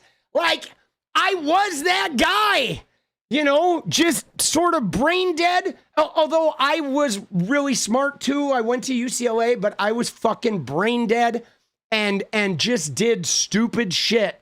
Like, you know, oh, I'm gonna fucking put my fist through this window or I'm gonna fucking race 80 miles an hour through 10 red lights. And it is hard, guys, to look at these people and acknowledge like, oh my God, I was so dumb when I was younger, right? You know, like, oh fuck, dude, like, God help us. But there's hope, right? There's hope, man. I was in emotional pain. I was. Dude, thank you, Disturbed. Dude, we're all in emotional pain. But dude, the fact that Michael Knowles had that guy on his show, what are they doing, dude? Right? Dude, yeah. Oh, you're right. It was in me all along. Those guys you don't know. Dude, mogged. Dude. And then, did you see the 𝗙ecie video? Dude, there's a 𝗙cie video. Dude, 𝗙cie is like 35. Dude, how old is 𝗙cie? Okay? Dude, how old is 𝗙cie? Oh, all right, he's 27. So 𝗙cie is almost 30, and he's out there using terms that like 17-year-olds are, bro. Right? You know what I'm saying? He's like almost 30, and he's like, ooh, he mogs. And it's like, dude, what are you doing, bro? Dude, we're all still here. Let's go, John Robinson. Let's go, baby. All right. We got to do politics, though. All right? I hate to admit that I was a lot like some of those chuckleheads. And I'm sorry. I am sorry, world. I was a big fucking chucklehead when I was younger. I was a drug addict, fucking, womanizing, like manipulative, wounded piece of shit. But I am making good now. All right? But let's start with manipulative pieces of shit, shall we? Because look at this, guys. Okay? Can I just show you? Look at what happened today. Okay? We have these guys. Oh, the big fraud story, right? Remember? Republicans, they're like, oh my God, fraud, Minnesota fraud. Oh my God, 𝗙ecie deserves a Pulitzer. Okay? Can I show you? You see this shit? This was 𝗙ecie today, boss. Look at these idiots. Look at these fucking idiots, boss. Okay? They have merch. They made merch, guys. Okay? Of whatever. Their little shit. They're out there doing Instagram lives with their merch hoodies. And this guy's like, I'll give you $100,000 if you prove the fraud wrong. But like, guys, right? These guys don't care about fraud. This is a performance, guys. This is a performance. And they're like, why is the mainstream media not covering this? You know why? Because you guys are a bunch of jackholes. That's why, right? You guys are a bunch of fucking goons. You're gooning fucking Tim Walz is what you're doing, right? They're gooning Tim Walz. These guys. What a bunch of fucking weirdos. Dude, now what I'm trying to figure out is if this is like 𝗙cie's old bear at this point. They might have a little bit of the Benny Johnson shit going on here. But this is not serious. They are not serious people. Now, again, the fraud investigation has been going for years, okay? They've been going for years with this fraud investigation. And in fact, Tim Walz made a statement. Did you see what happened today, though? Because these guys do their little, let's wear some merch. And then Trump says, I'm not sending any federal money to Minneapolis, to Minnesota. And that's really what this is about. This is about Donald Trump looking for a reason to take money away from Minnesota. Okay? He wants to punish Minnesota, right? The same way that he's trying to punish Illinois, trying to punish New York, trying to punish California, trying to punish, any Virginia, right? He's suing Virginia. He wants to, Colorado, right? He wants to punish every blue state. Why? Because Donald Trump is a pussy-ass bitch, right? A weak man. Epstein rapist motherfucker. All right? But, so, you ready for this? So here's the guys wearing merch. But then more truth came out, guys. There's truth bombs hit today, guys. Look at this little nugget. Okay? GOP caucus directed YouTuber to Minnesota. Oh, you see that, guys? This thing was a setup. This wasn't 𝗙cie, the investigative reporter. You know what it was? It was the Minnesota House Speaker, Lisa DeMuth, who coincidentally is also running for governor. All right?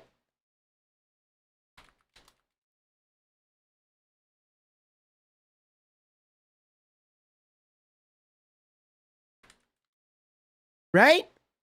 Oh, there she is. Oh. 𝗙𝗎𝗶𝗶 for governor.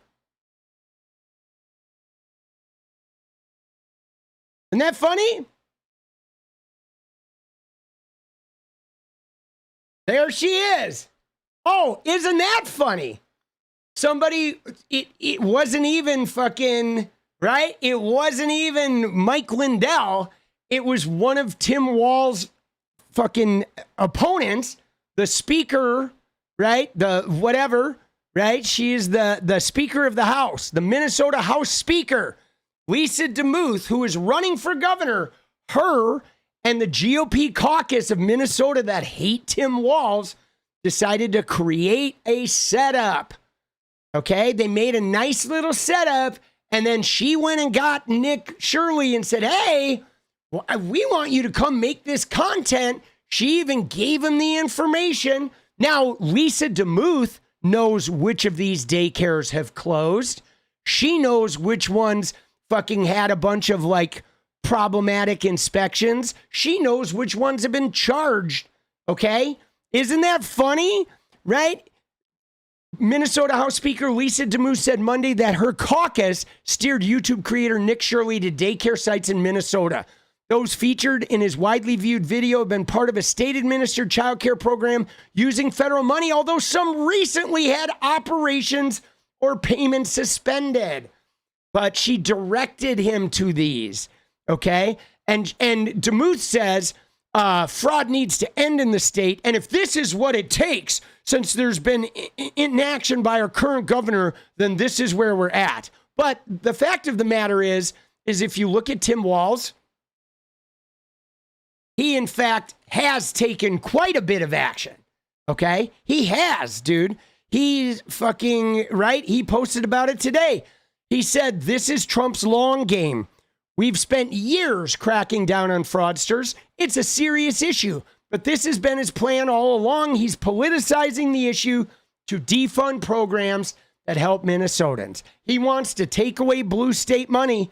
This is Trump's game plan. He wants to do it to everybody, okay? Freezing the money. But dude, Minnesota, they have like 60 investigations going. They created an office of the Inspector General 10 years ago.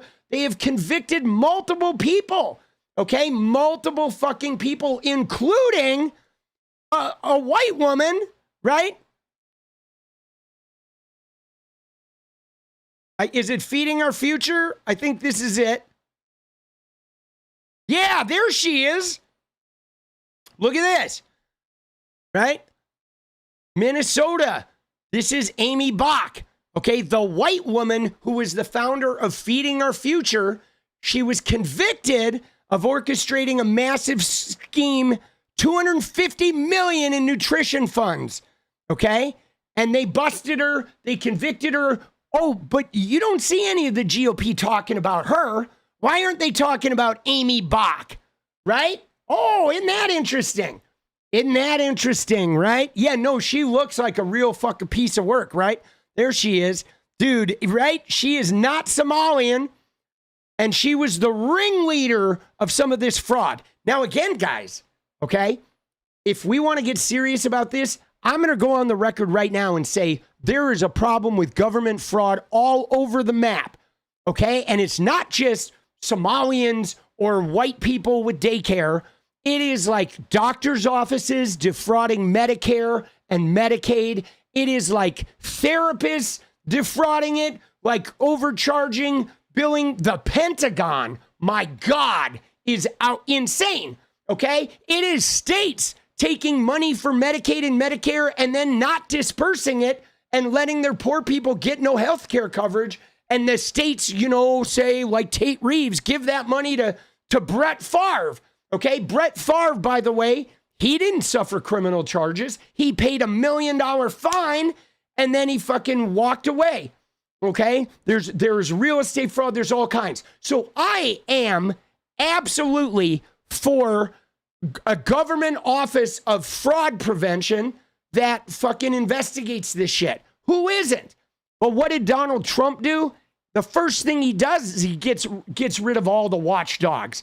He did it in this administration. He did it in his first administration when that Somali fraud case that they did prosecute, that started in 2018. And yet, dude, nursing homes are a terrible one. He just pardoned that nursing home guy, okay? This guy, the guy who looks like he has a fucking tanning bed tan, dude. This fucking guy, dude, right? 1.2 billion nursing home fraud scheme. Trump pardoned him. They love fraud. They fucking love fraud. So I am all for prosecuting fraudsters, but I want this fraudster prosecuted, and this one, and Rick Scott, and Brett Favre, and Tate Reeves, and all of these guys. Kristi Noem, the money she's looting from her fucking jet, bro. Right? You ready? It's like, dude, where is she?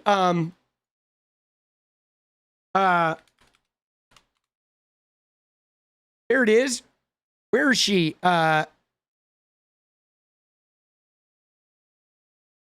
This. Okay? Kristi Noem, firm tied to Kristi Noem, secretly got money from 220 million DHS fund. Dude, they're all committing fraud. So let's bust them all. Okay? Let's bust them all. Okay? Now, on another note, I think having a universal healthcare system would be better, guys. Okay? Because right now we have a problem that the government just hands money to the states. Okay? The government just hands money to the states, and then the states can defraud or whatever. It gets out of control. But we should simply have a medical healthcare system where people go use the healthcare, the government verifies that services were rendered, and then they pay for the services. Boom. No fraud. Okay? Right? No fraud. You establish a fucking system by which you know that services have been rendered, and then you fucking verify it, and you pay the bill. Boom. Problem solved.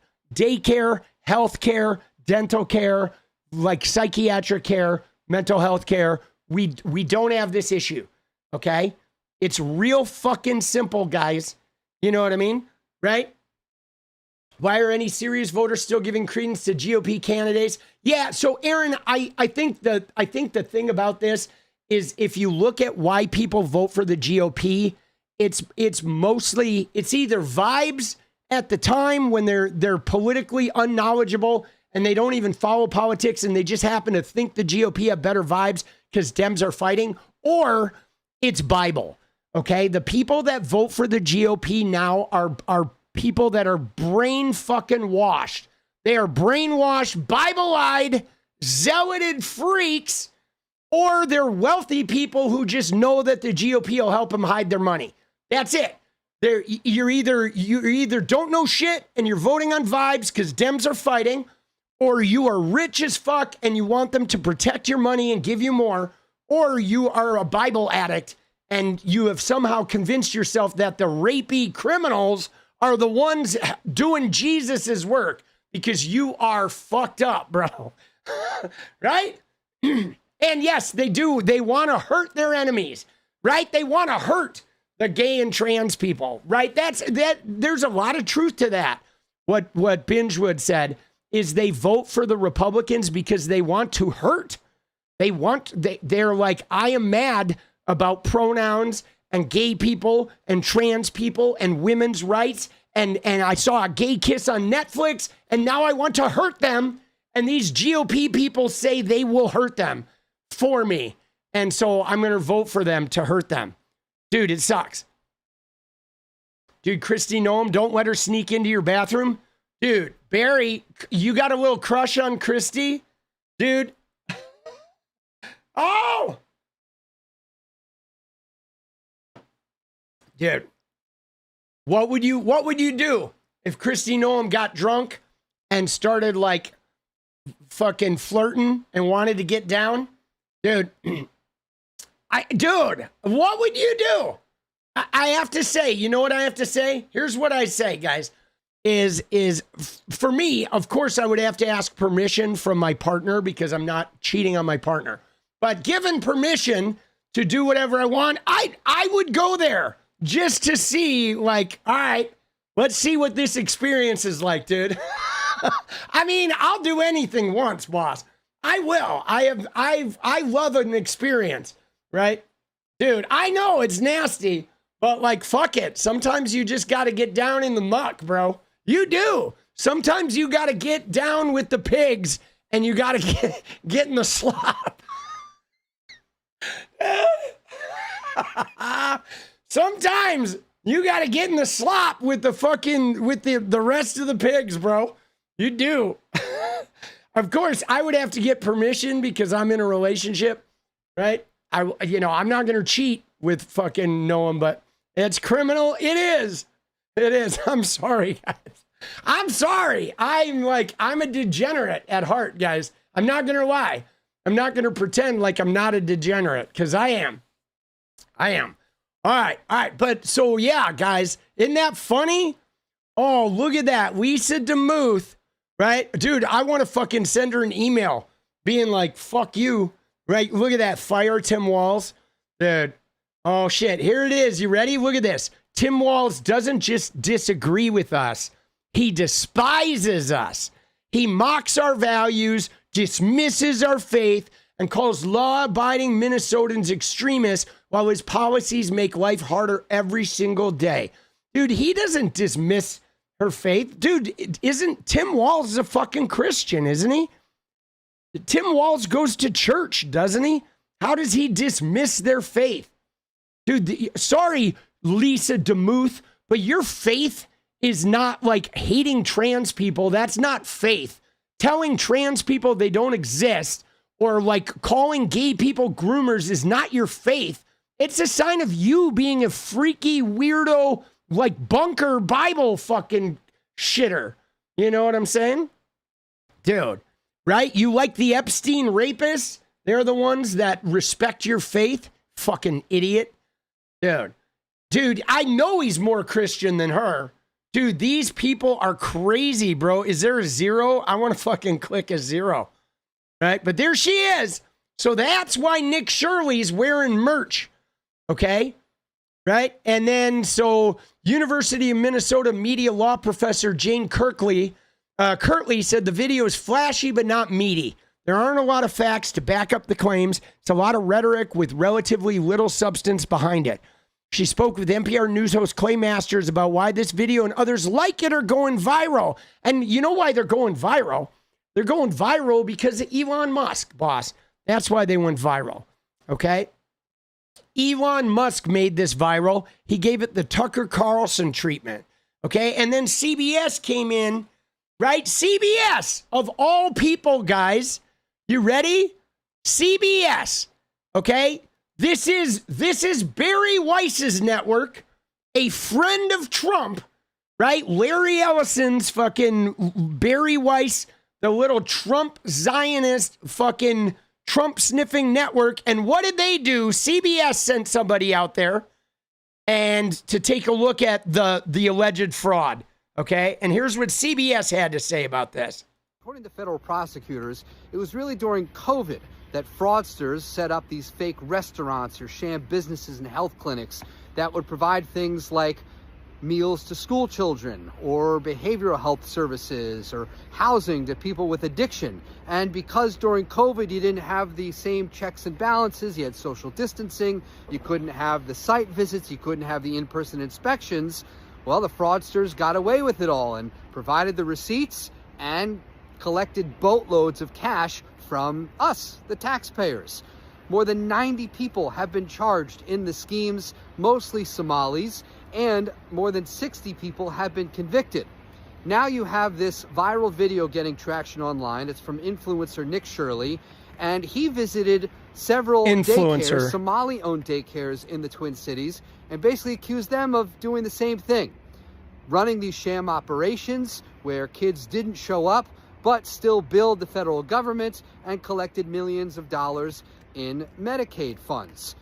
We visited those sites too, as did state inspectors many times over the last 6 months, and we found the facts on the ground tell a different story. Those daycares, many of them were written up for safety violations, things like maybe busted equipment or staff training issues, but that's not the same as being fraudulent. So it's important to put all of this into context.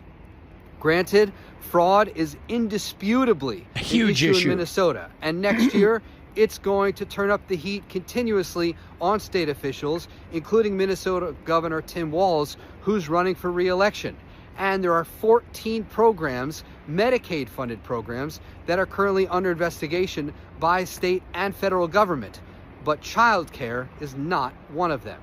Again, this is something we're going to keep following well into next year. All right, so there you go. So CBS went and looked at that shit too. Okay, now, dude, the GOP, the MAGA PR campaigns are not going to stop, guys. This is not going to be the end of the smears.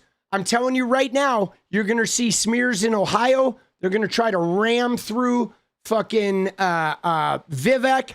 You're going to see continued smears on Tim Walz. Okay, the whole fucking thing. Okay, you are going to see like so many smears. And you know where else you're going to see smears, guys? Fucking Gavi. Okay, Gavi. They know, dude. Dude, they know Gavin Newsom right now is their number one problem. They know this. They know it. They all know.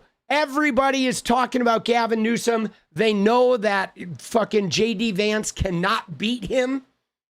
And so the smears are coming. They're on it. Okay, dude, did you see what Gavin... prosecutors... Did you see what Gavin did? Oh my God, did you see his press account? Look at this shit, dude. This is crazy because Donald Trump called this an eagle. And so they posted person, woman, man, camera, eagle. Look at what they did for man, dude. Look at it. It's like woman has JD Vance, right? Person. Then for woman, they put JD Vance with this girl at the urinal, right? And then they have for the fucking man, it's Gavin Newsom AI. Dude. Oh my God, bro. Isn't this hilarious? Dude, Trump is like windmills are killing our beautiful bald eagles, right? Person, woman, man, camera, bald eagle. Oh God, dude. Dude, isn't that funny? Like, dude, that is just too funny, bro. That is just too funny. Hold on. We got to look at that, right? I love this too.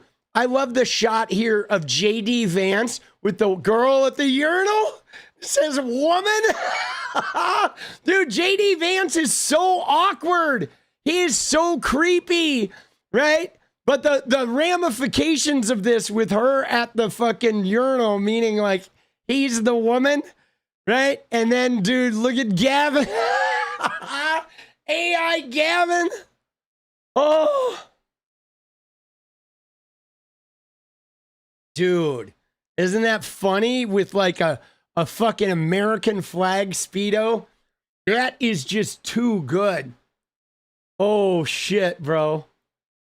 That is just too good, dude. That is fucking wild. Bald eagle. So brilliant. Dude, Gavin is just owning Trump, guys.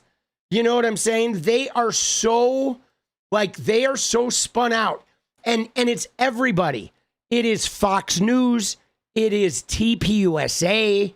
It is like Trump. It is Vance. It is, you know, it is like the pseudo right wingers like 𝗙𝗫𝗏𝗏. It is crazy how they are flipping out. Okay? They are flipping out, boss. Oh my God. Look at this, dude. This is crazy. Imagine if the right, so Newsom's press office posts a picture of JD Vance, right? That's JD Vance, dude. And then look at this. Autism Capital said, imagine if the right posted a photo like this mocking the appearance of a female candidate. Imagine the outrage. And then they said calling J.D. Vance a female candidate is insane. Dude, like the people running the Newsom press office account are so good at this. They are just eating them alive, dude. They're eating them alive, boss. Oh my God. And that autism capital site, can I just show you something, guys? Can I just take you there? Because that autism capital site, they blocked me today. Okay. They blocked my ass earlier today. These guys, this site is shady, bro. Okay. It's more Elon right-wing racist fucking bullshit. Okay.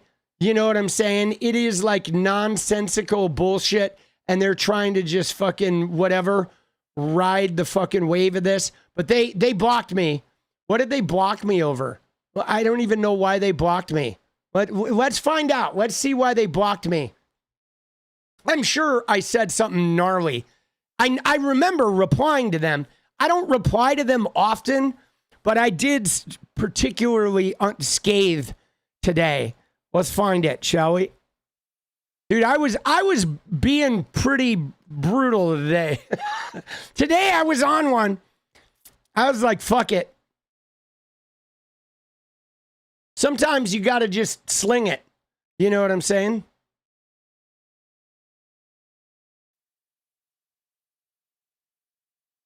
Let's find it.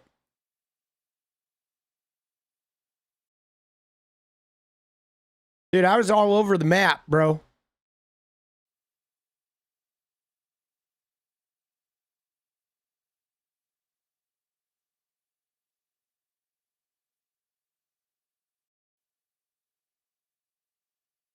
Do. Where are you at, Autism Capital? Come on, buddy. I know you're in here somewhere.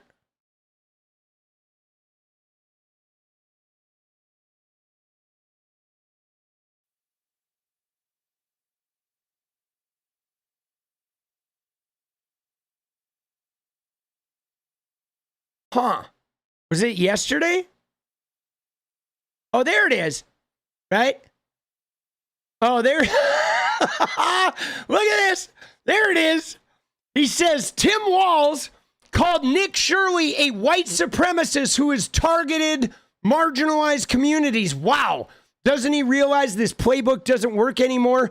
You can't deflect from reality by falsely calling someone an ist, even though he's like got autism. He's got an ist in his name. We're not playing this game anymore. And I said, you're not playing games? You fucking internet troll. Shut the fuck up. You fucking MAGA bootlicking asshole. What the fuck are you doing? All right. That was kind of direct. Not playing games. Like, what are you going to do? You fucking fake internet fucking troll. Like, seriously, we're not playing games. Who's we? You and your Russian bot army friends? Dude. Dude, it's so funny that he even saw that. It only got 8 likes. I don't even know how it got it. Dude, like, dude, oh shit. That's funny. That is not even a big tweet. It didn't even get a lot of action. I don't even know how they fucking saw that. But this account though, this account is just fucking so shitty, right? It is. It's like so shitty. It's like making fun of the LGBTQ and people with disabilities and just creating the craziest, like, right? You know what I'm saying? Like, they're so negative and bootlicky. Fuck them, bro. Fuck them. Now I won't have to look at any of their shit anymore. I won't have to see their stupid ass. Thank you, Autism Capital. You dumb fuckers. This is so good, though. Calling J.D. Vance a female candidate is insane, right? That is so good, dude. They're so good at this. His social media team is so fucking good at this, right?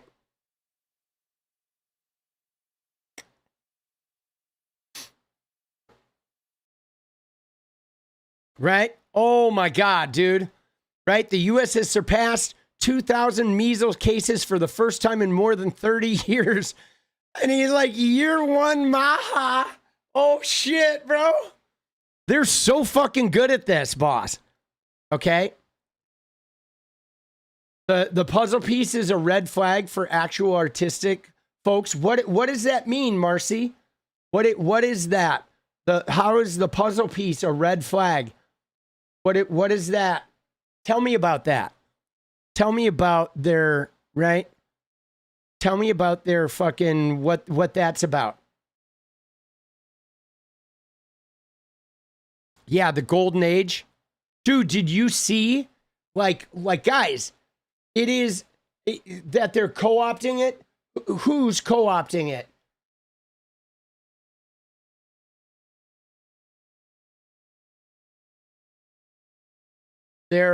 Who's co-opting it? Is it like they're taking a thing that was normally a symbol for autistic people and they're turning it into like their fucking, misogynist, racist bullshit? Is that what they're doing? Like taking the okay sign? Oh, Autism Speaks logo is the puzzle piece. So yeah, so they're using it while shitting on them. Dude, see, what a fucking degenerates, man. That is like...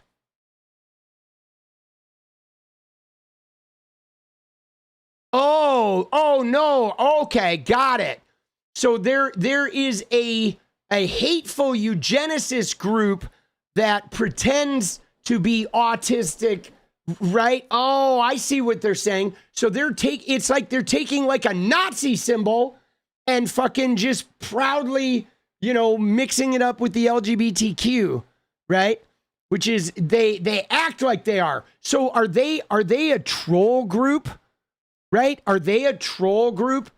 Like, you know what I'm saying? Is that a troll group? Because I've told you, and you guys know this, there's a real problem where profiles will get online and they'll create a profile that is like pro LGBTQ, and then that profile will go and say insane shit in the replies where it looks like they're claiming to be pro LGBTQ, but they're actually subversive.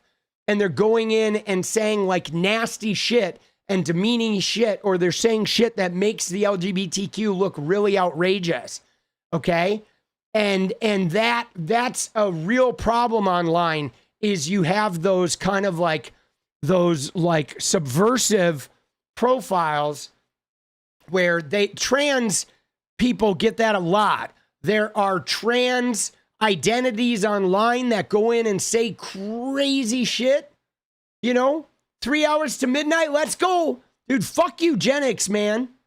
Dude, let's go. Dude, we have a whole day before midnight. But Sam, let's go. Fuck these guys. See, I thought Autism Speaks was actually like a real organization, but I get it now. It's a fucking bullshit one. But dude, did you see this? Look at this, guys. Again, you ready? MAGA Civil War. Okay, we have Gavin Newsom right out here just owning Trump and owning MAGA online with that new Gavin Newsom press office account.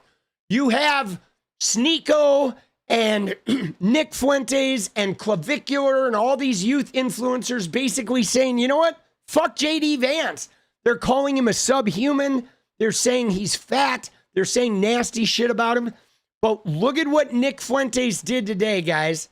Look at this. Now, again, I fucking hate talking about him. But look at what he said, guys. Golden age update, right? Only 325K deportations. Bomb Nigeria, bomb Venezuela, threatening to bomb Iran. Netanyahu visit, which the anti-Semitic people freak out about. Trump wins Israel prize. Epstein files. YouTubers doing FBI's job. $5 billion for refugee settlement. Dude, they're so done, bro. They are so done. And again, guys, you know what's so beautiful about this is I think some of these shitters like Nick Fuentes, I don't think they ever liked the Republican Party, right? I think they just liked Trump because they thought Trump was as nasty as they are. And they fucking are nasty as fuck. And now they realize they have nobody, right? They have nobody. They can't, right? They hate their opponents. They hate themselves. They hate their own side. I mean, Nick Fuentes is a closeted gay, okay? So he has issues with his own identity, bro. And now that Charlie Kirk, though, is gone, right? Now that Charlie Kirk is gone, you realize what's going on with this, right? That if we rolled back the clock 2 years, Nick Fuentes' opponent was Charlie Kirk. Okay? Nick Fuentes, the boogeyman to him was Charlie Kirk, the sellout, the guy who wasn't right-wing enough. But like now that Charlie's dead, now it's like MAGA itself. Now it's J.D. Vance. It's Donald Trump. It's the whole Republican caucus. Like Charlie Kirk was absorbing all of these guys' negativity and targeting. And now that Kirk is dead, they're going to attack everybody. Dude, Charlie was like the foundation guys. I don't know about you, but I am starting to feel like Charlie Kirk was literally the MAGA movement, even more so than Donald Trump was, dude. Like Charlie was holding that shit together. Isn't it crazy to think if it was Tyler Robinson, whoever killed Charlie Kirk may have changed the future of American politics for like 50 years, bro? Like somebody, whoever did that move literally may have ended the MAGA movement in that one fell swoop, dude. That is like crazy to think about. You know what I'm saying? It is crazy to think about how that may have been like, right? There's this whole Jenga of the MAGA movement, and Charlie Kirk was this one piece down here in the bottom. And somebody like yanked that piece out, and the whole fucking pyramid, dude, is literally fucking coming apart, bro, at the seams. Dude, you know, it is wild, okay? It is wild, dude. Bro, this is fucking crazy. Oh, dude, look at this. Oh, hi there. Are you looking for the person who literally told you all this would happen? Dude, somebody answered Nick Fuentes' bitching and belly aching with Kamala Harris being like, fuck you, bro. Oh, that's beautiful, dude. Dude, that is beautiful, man. Belated snow puppies. Happy New Year's, beautiful people. Let's go. Dude, Sam is addressing us from the future, guys.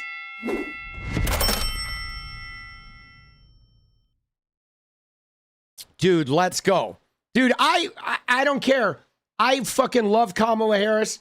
I know she wasn't perfect. I know she lost.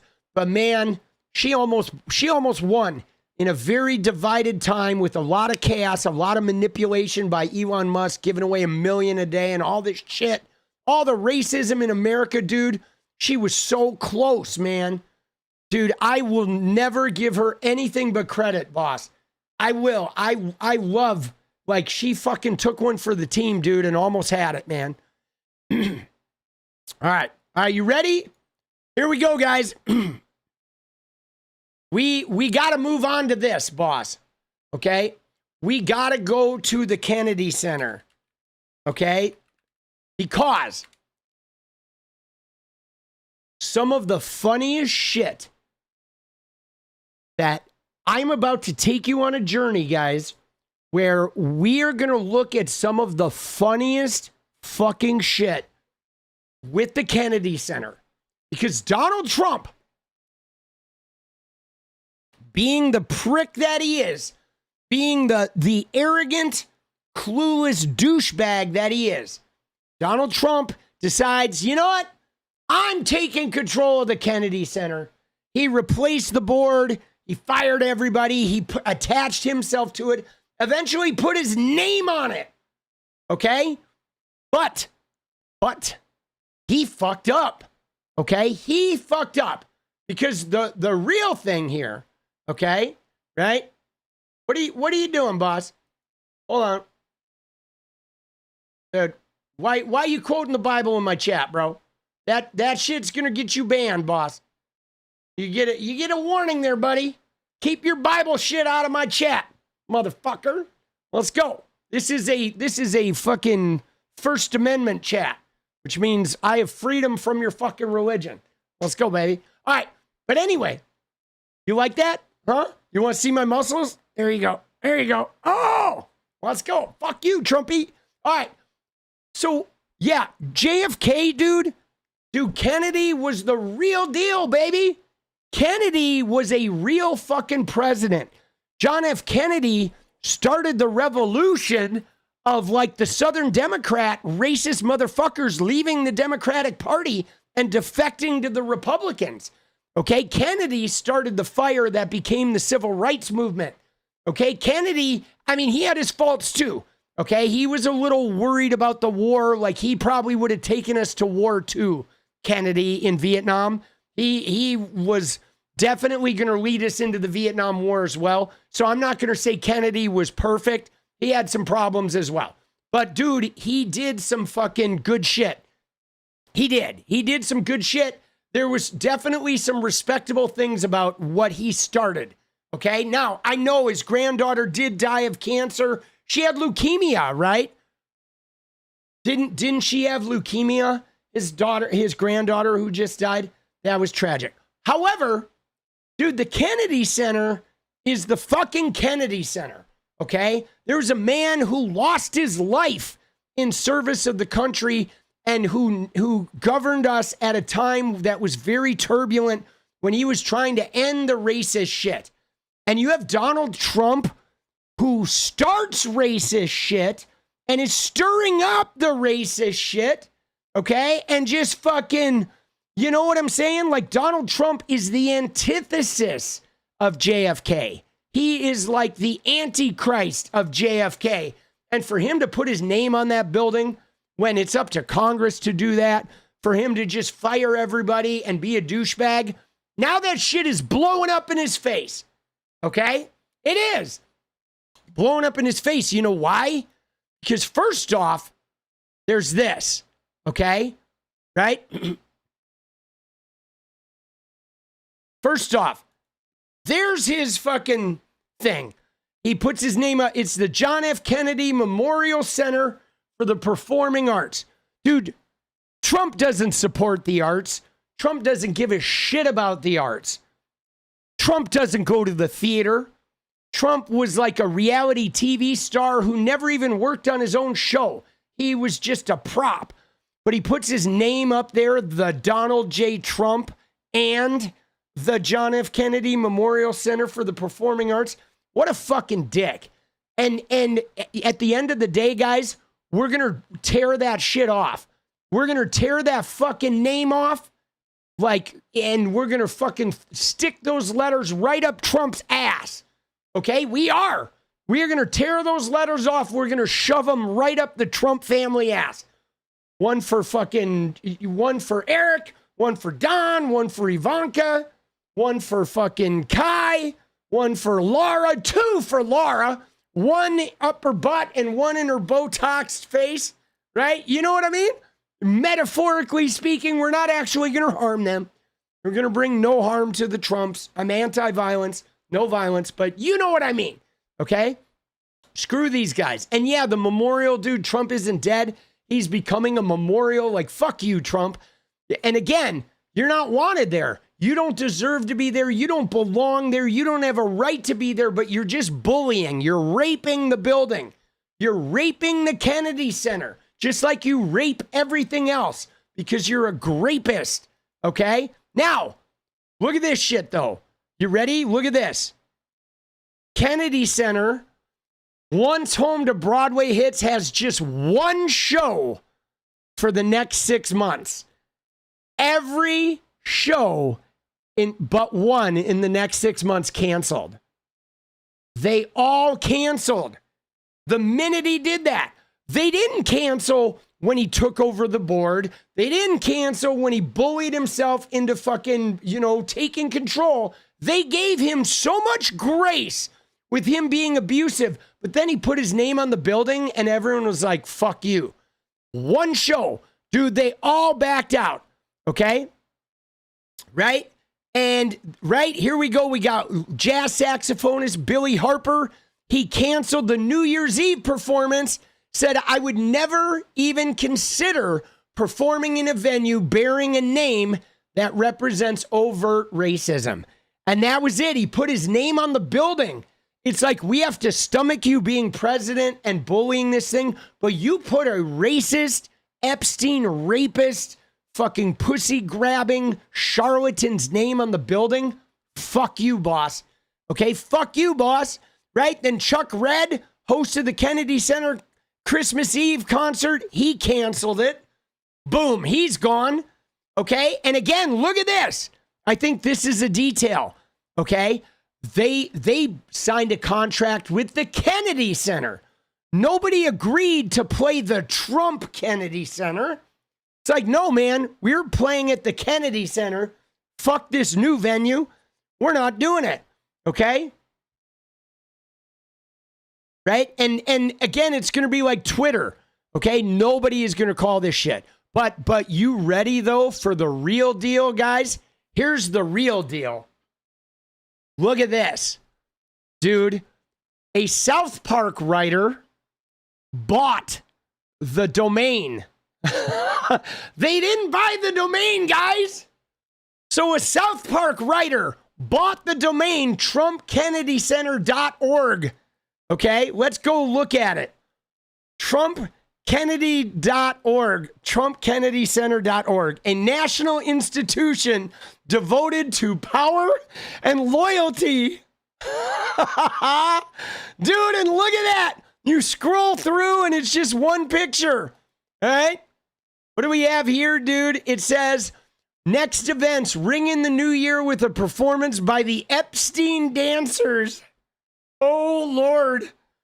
Dude, we welcome you. Welcome to TrumpKennedyCenter.org, a national cultural center dedicated to legacy, loyalty, and the careful presentation of history. Here, tradition is preserved, narratives are curated, and performances are elevated beyond mere art. What is remembered matters. What is omitted matters more.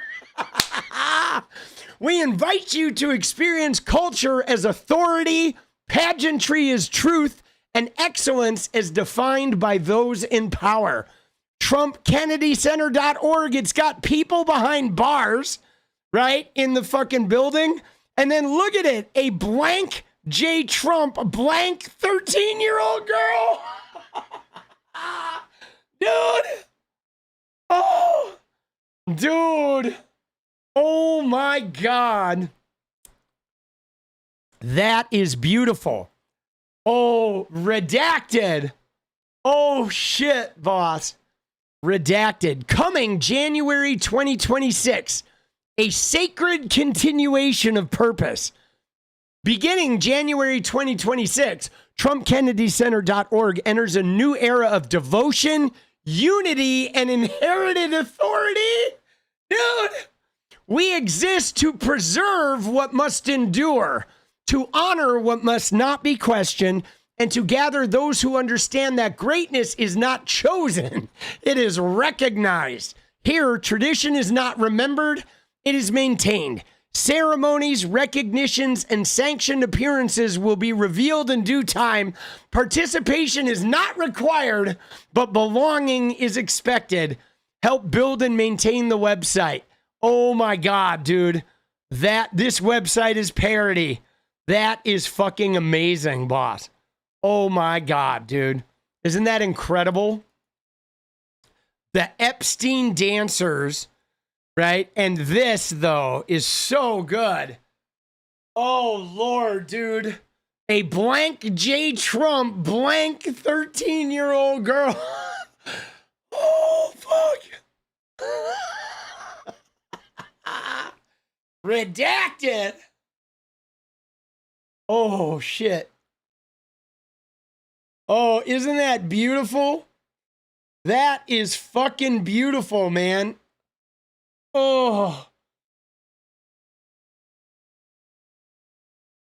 Dude, yeah. Oh, it's crickets when replying. Yeah, they don't have an answer for South Park.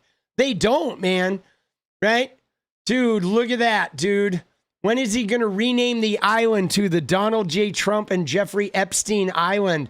Oh, that is vicious. Bro, that is crazy. The fucking picture, though, with the people behind bars is so brilliant.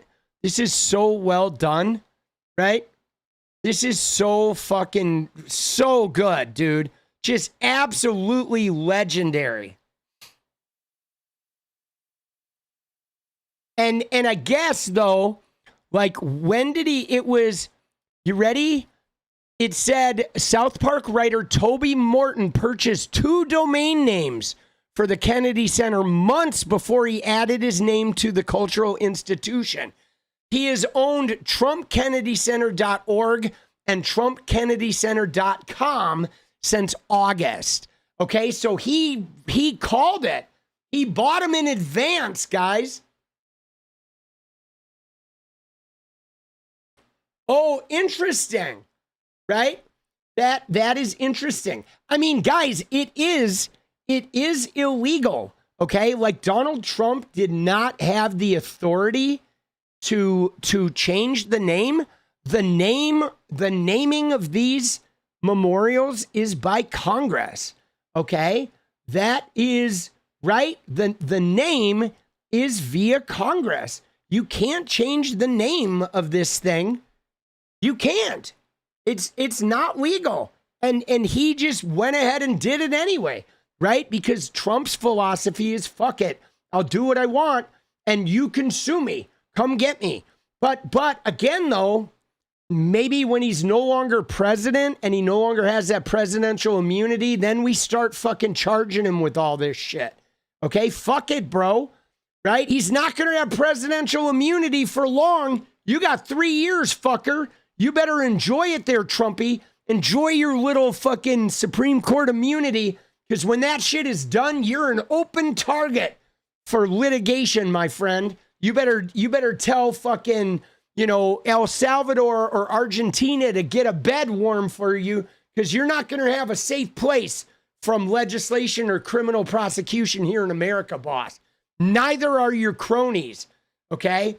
I know, dude, he put his name up at the top. Dude, he is such a degenerate. We're everything that has Trump's name on it is going right in the trash. Right? Dude, he made himself chairman of the board, right?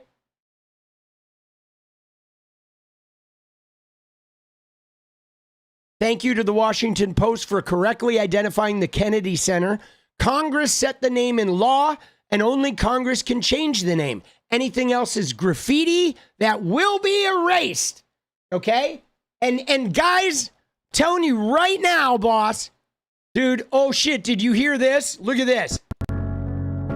Without your bravery, we're all out of luck. No, this can't be denied. Dude, she is so bad, bro. Like, oh my God. Lara Trump is so bad. She is so terrible. Her music is terrible. Look at her face, though, guys. Like, what the fuck is going on with her face, bro? She looks like a fucking Tesla robot, right? Doesn't she? Look at her fucking... She's had so many needles crammed into her fucking face, dude.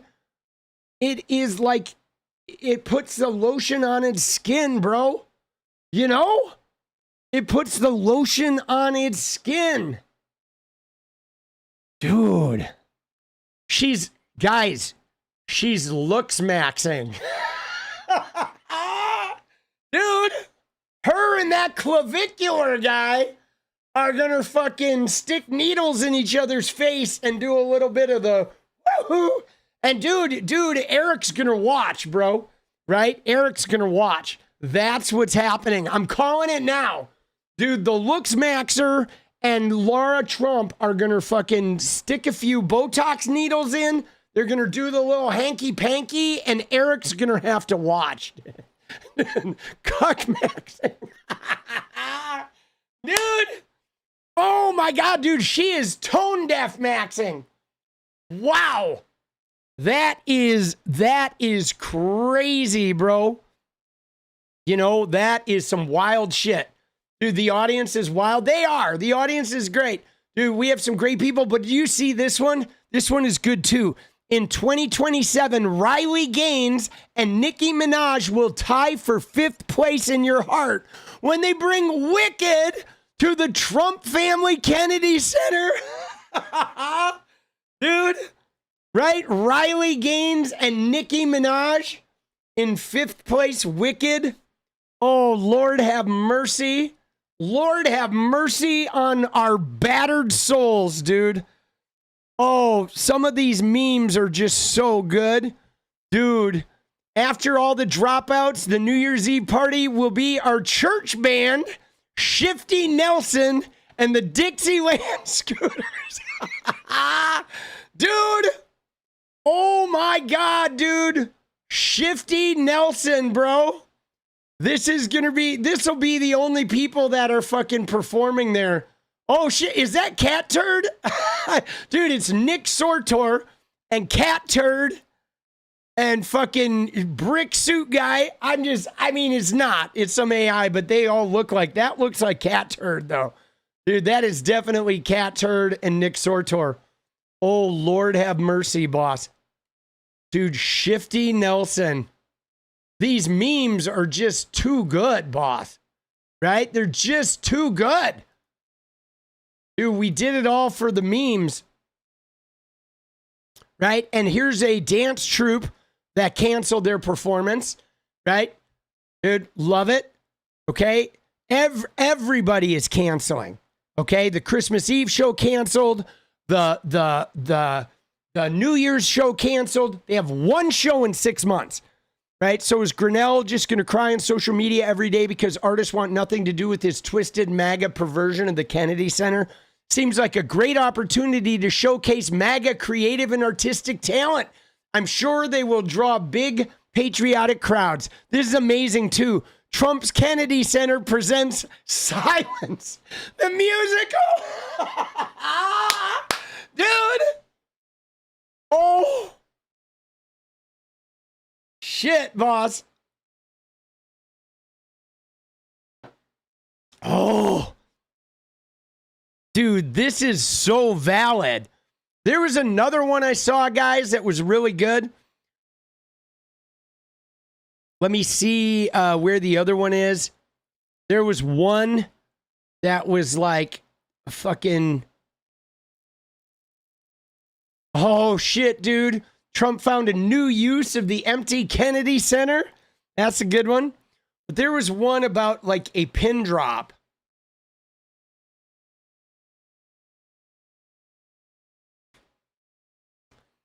That was about this one, right? That said, really touching, poignant performance at the Trump Kennedy Center tonight. You could hear a pin drop. And there it is, dude.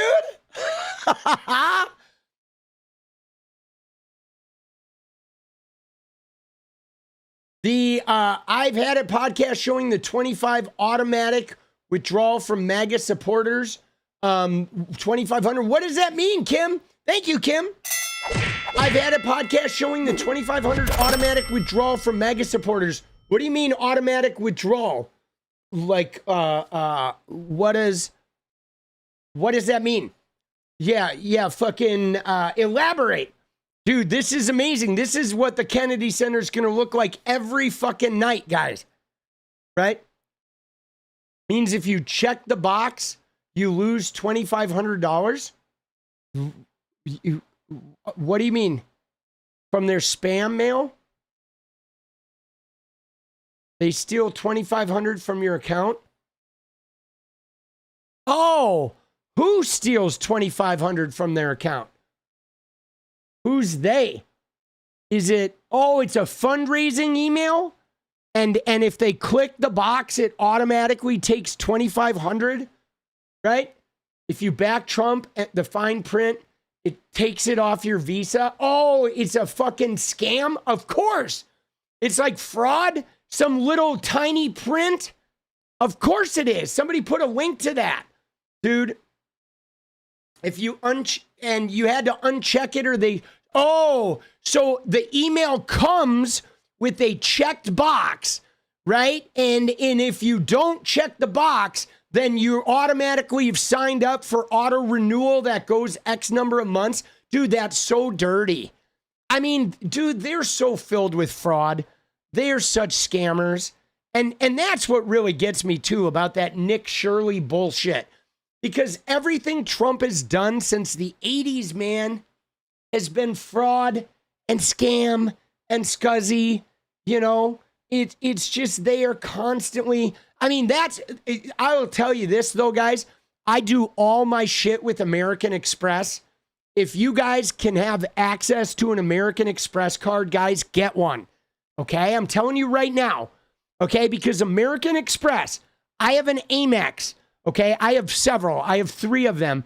But I use all of my things that I buy.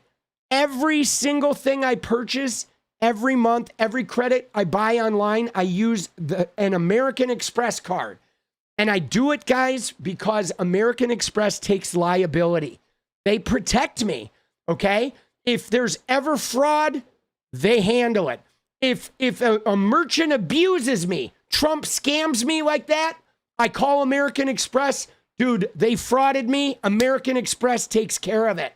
If somebody tries to fuck me and double charge me, or they charge me for something they didn't provide me, I call American Express and they take care of it. They prevent anybody from abusing me financially with that card. It is really the best card you can get, guys. And they do have some that are not where you don't pay a yearly fee. And if you pay the balance off every month, right? If you pay the balance off every month, you don't even pay any interest on it. Okay? Yeah, I know it's hard to get. It is hard to get. But if you can get one, it is a godsend, guys. I've told this story before. Like I've literally had instances like Jenny and I once went to a dealership for her car to get it looked at, and they fine printed us where they like told us something, but then there was tiny fine print that said that there was like a full price charge for them to look at your car, but they didn't verbally tell us that. It was like buried down in the fucking fine print.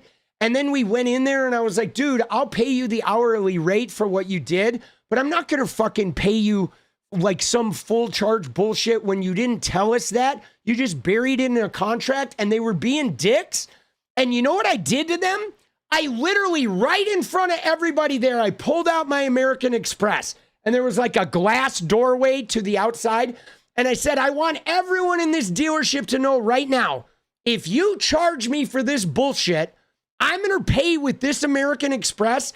And while you are running it, I'm going to go stand outside that glass door where all of you can watch me. And I'm going to call them and I'm going to report your fucking asses. And you're not going to get a goddamn dime.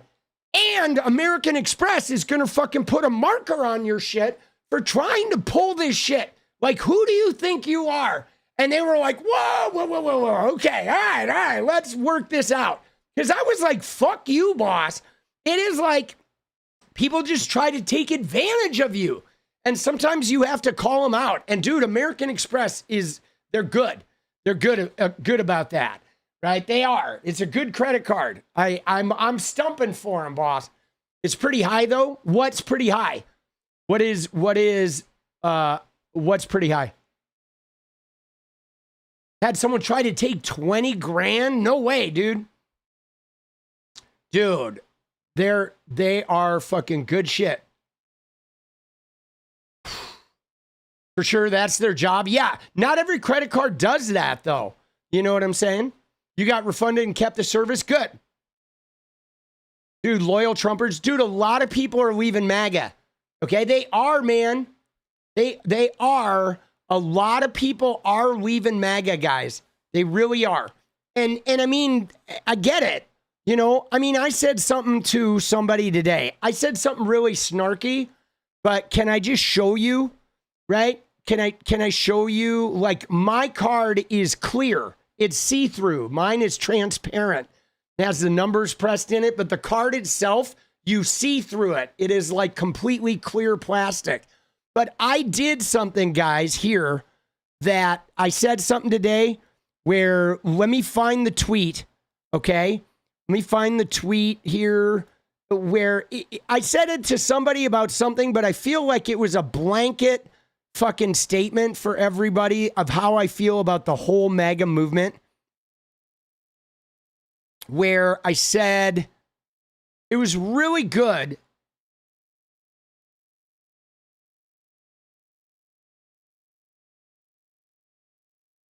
Where I said basically they were complaining about Trump or whatever. And I fucking called it out. Let me see if I can find it, and if not, I'll paraphrase it, okay?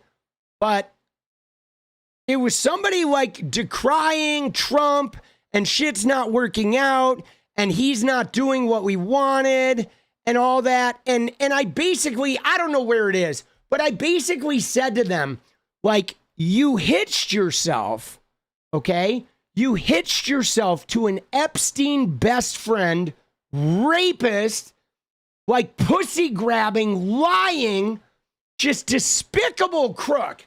Like, what did you think was going to happen? Like, whatever made you think that this was going to turn out well for you? Like, this guy has been known since the 70s of being a degenerate liar and thief. He's not faithful. He's not honorable. He's adulterous. He's rapey. And he was friends and close buddies with the biggest pedophile out there, bankrupting casinos, defrauding investors, refusing to pay people who work for him, and just treating everyone in the world like shit. And you thought somehow you were going to attach all your hopes to this guy and it was going to work out for you? Like, you're getting exactly what you deserve. You are getting exactly what you deserve for tying yourself to such a racist, xenophobic, fucking crooked, rapey motherfucker. Like, you've ended up exactly where you were always gonna end up, and good. I hope it fucking stings, and I hope you, like, suffer to a point of, like, reassessing who you claim allegiance to. You know, I hope this wakes you up and makes you realize, like, goddamn, maybe I shouldn't attach myself to the lowest fucking human scum on the planet in just an effort to get a little bit of power or to try and hurt people, you know? But anybody now who's like, I can't believe Trump is letting me down, it's like, fuck you. You know, you're getting what you deserve. We all knew it was coming, and you thought you weren't going to get fucked over. Like, enjoy your 50-year mortgage and your student loans getting garnished and the fucking $30 steaks, right? While Elon Musk's wealth triples and he's worth $2 trillion, and he comes and puts a Tesla robot hand up your ass 5 times a week. Enjoy it, right? Congrats. And all because you didn't like a fucking pronoun. Like, fuck off, MAGA. Seriously. Be gone. Get shit on! Oh, right? You like that? Dude, I mean, that is truth, guys. I couldn't have said it better myself. Let's go. I will drink to that. Dude, we are New Year's Eve, baby. We are 22 hours away from the next chapter. All right? Dude, let's go. Yeah, dude, I blame Mark Burnett, guys. I do. Mark Burnett is the producer of The Apprentice, and I blame him because Trump was, nobody liked Trump, guys. Everybody in New York hated him. He was pushy and grapey and abusive, and he just always had the money and connections to force his way in there. And he didn't respect anybody's boundaries or fucking space. And then Mark Burnett was like, you know what? We can build a show around this. And they made him look good. They like edited him and they fucking crafted that shit to make him look smart and wise and powerful and together. But it was all a fake, dude. Dude, Trump, like, they barely got that show off. You know, he was so bad, they could barely even make it look good. They had to cut his shit down. That's why it's like, you're fired. They had to cut him down to the least number of words possible. Like, hone it down to like one sentence blingers, right? Because he was just so fucking like worthless and incapable. But they made him look like this powerful, all-knowing, shrewd businessman. And then it came back to fuck us, boss. It really did. Dude, let's get in the DeLorean and reverse this. I like how you think, Kim. Oh, Lord have mercy. Dude, that shit, though, is... I'm telling you, though, guys, like, I know it's going to be painful, and I know we're dealing with, like, the near fascism and all this shit, but can I just say one thing? Like, watching him get shit on, okay? Watching him, like, immigration was his number one thing, and everybody hates him for it. Even his own most devoted followers are turning on him because of the Epstein shit, and the truth is coming out about him, and he's being ridiculed and mocked, and J.D. Vance is being ridiculed and mocked, and everybody is shitting on him to where he is such a massive failure, and you know that his massive ego is so hurt by it. It doesn't matter how many auto pen fucking pictures or snarky shit he puts on the wall at the White House. We know that Trump is beside himself suffering. His ego is getting the shit kicked out of it every single day. He is getting his nose rubbed in the fact that the whole world fucking knows how fucking pathetic and weak he is. He lost his own base. The magic is gone. He's just a decrepit old man with makeup on his hands, struggling to fucking have some sense of authority anymore. He's not even running the country, and everybody knows it. And so we're going to ride it out, and he's going to throw his little weak-ass power around, but nobody takes him seriously. And on Christmas Eve, he's on Twitter tweeting 200 times because the whole world is just done with him. He has no power left, man. He has no power. Dude, he doesn't. He's like De Niro at the end of Casino, where he's eating at the early bird special alone at some fucking restaurant because he doesn't have it anymore. Dude, it's fucking beautiful, boss. It is. He is a jester. Yes, he is, dude. Very well put. Fucking love it, dude. I love it. It's beautiful. It's beautiful, dude. It's like he came back in thinking he was going to get his mojo back, and he's leaving like worse. You know what I'm saying? He's going to leave like even with a lower belief in himself, right? Dude, yeah, he did it all to himself. Fuck him. He deserves it, right? The molester jester, that's true.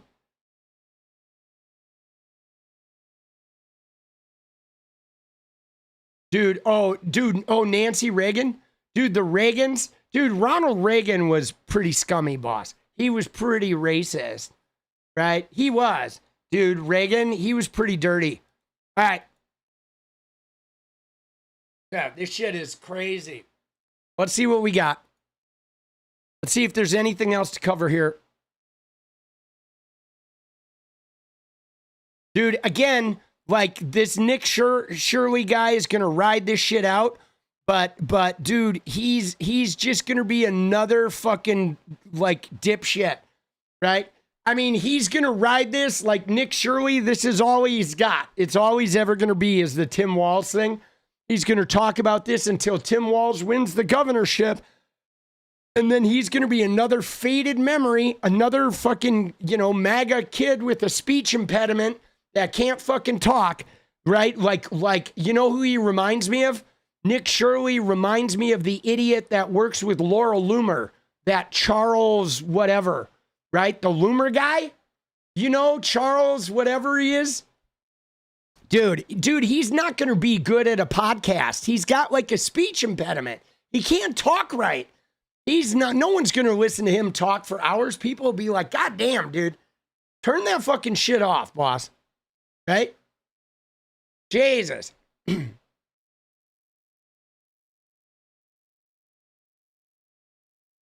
right.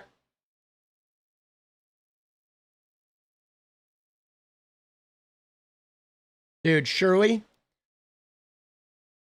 All right. All right, guys. Dude, you ready for a dance party?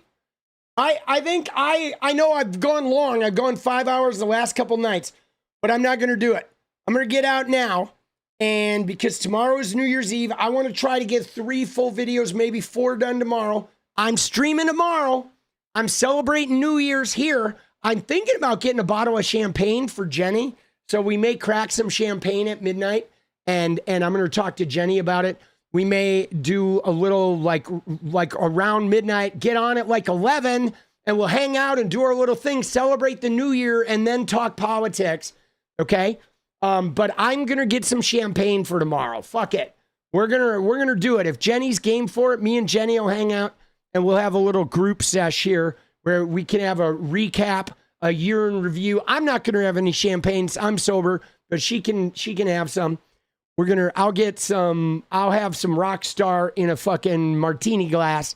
Okay? That's my style. Right? Yeah. Let's go. Martinelli's, no. I mean, Martinelli's is all right, but I'd rather have Rockstar. Dude, I like Rockstar.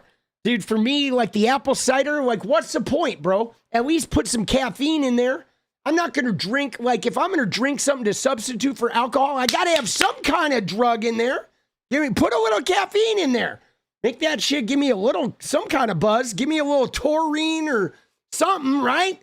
You know what I mean? Some glucuronolactone. Dude, I love that. That's my favorite ingredient, dude. Glucuronolactone, dude. I don't know what that is, dude. It's called glucuronolactone. I like saying it. Let's go.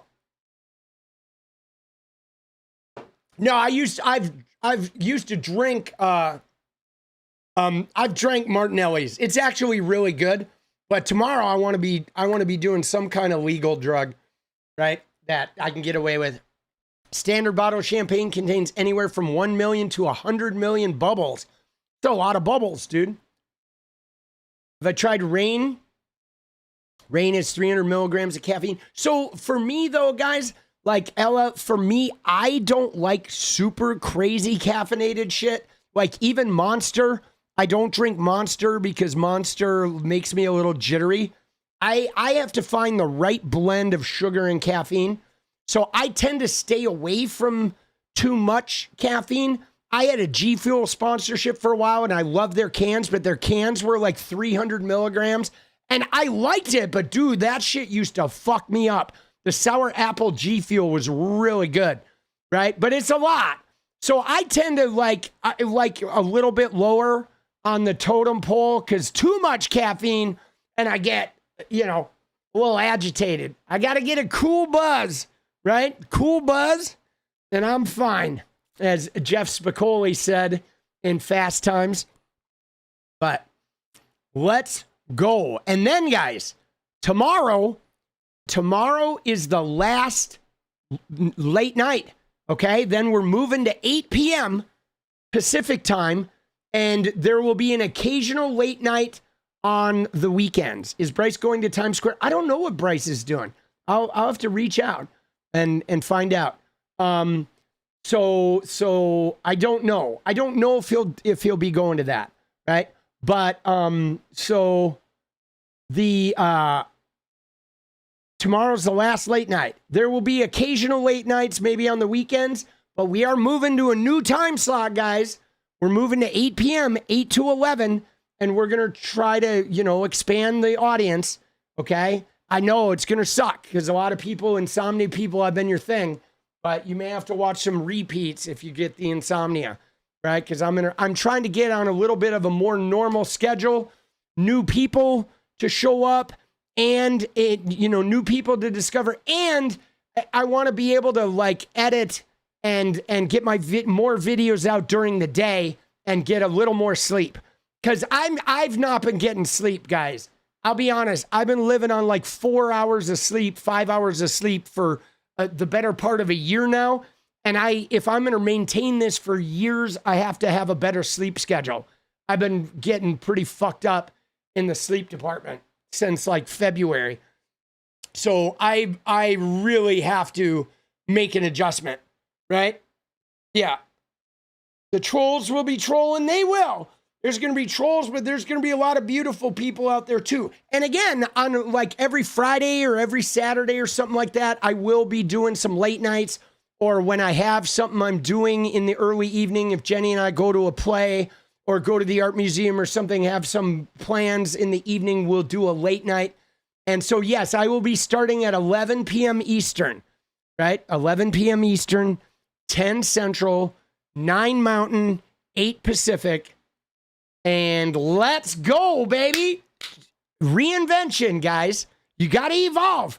Continued evolution. All right, you ready now?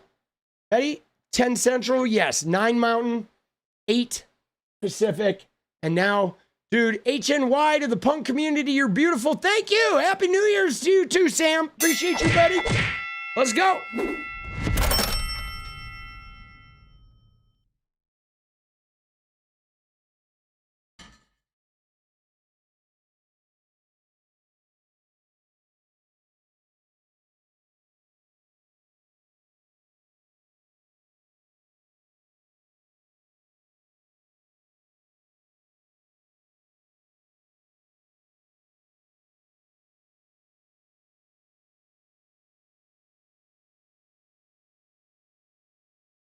All right.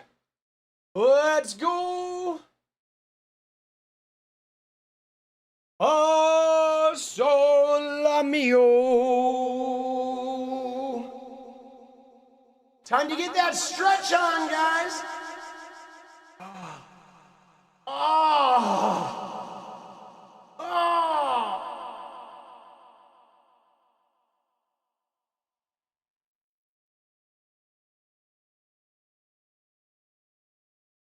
Ready?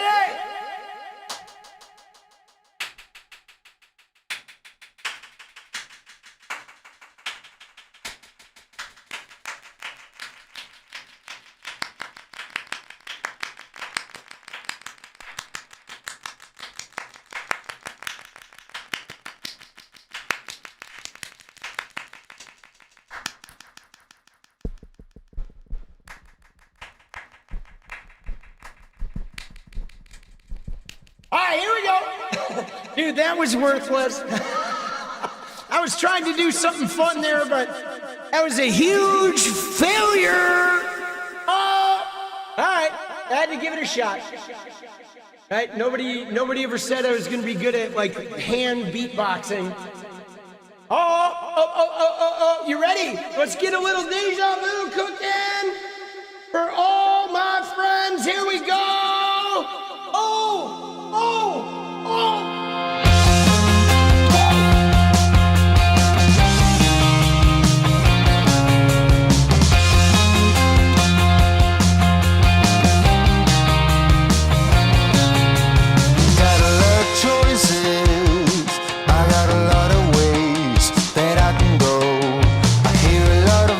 They have a lot to say, but I don't know.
Let's go. Sometimes you gotta break the rules. I don't know. Why you are confused.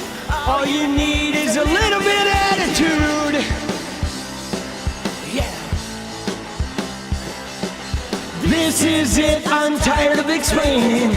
Too late because everyone is waiting. That's great, now why are you complaining? You're on blue. If I'm Unsure, will anybody notice? It's my fault because I love you on purpose. I'm insecure, just a little nervous. You're on blue. You. Hey, hey. So, it's all about the altitude.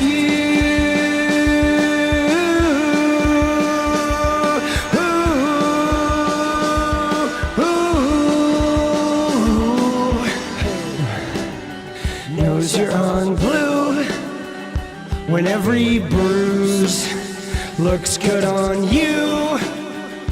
Tell me who knows you're on blue when every bruise looks good on you. Thank you guys! Happy New Year's Eve! Stay free, baby! I love you guys. See you tomorrow. Good night! freedom.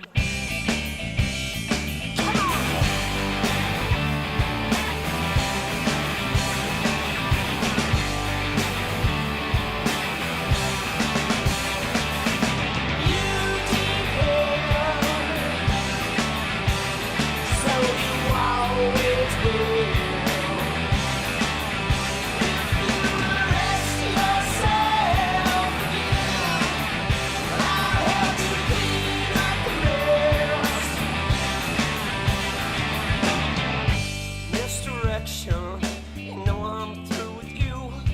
Your hoops are my obsessions, always jumping through. I'm so tangled, I'm so worthy. I'm just lost in my reflection. Pay attention.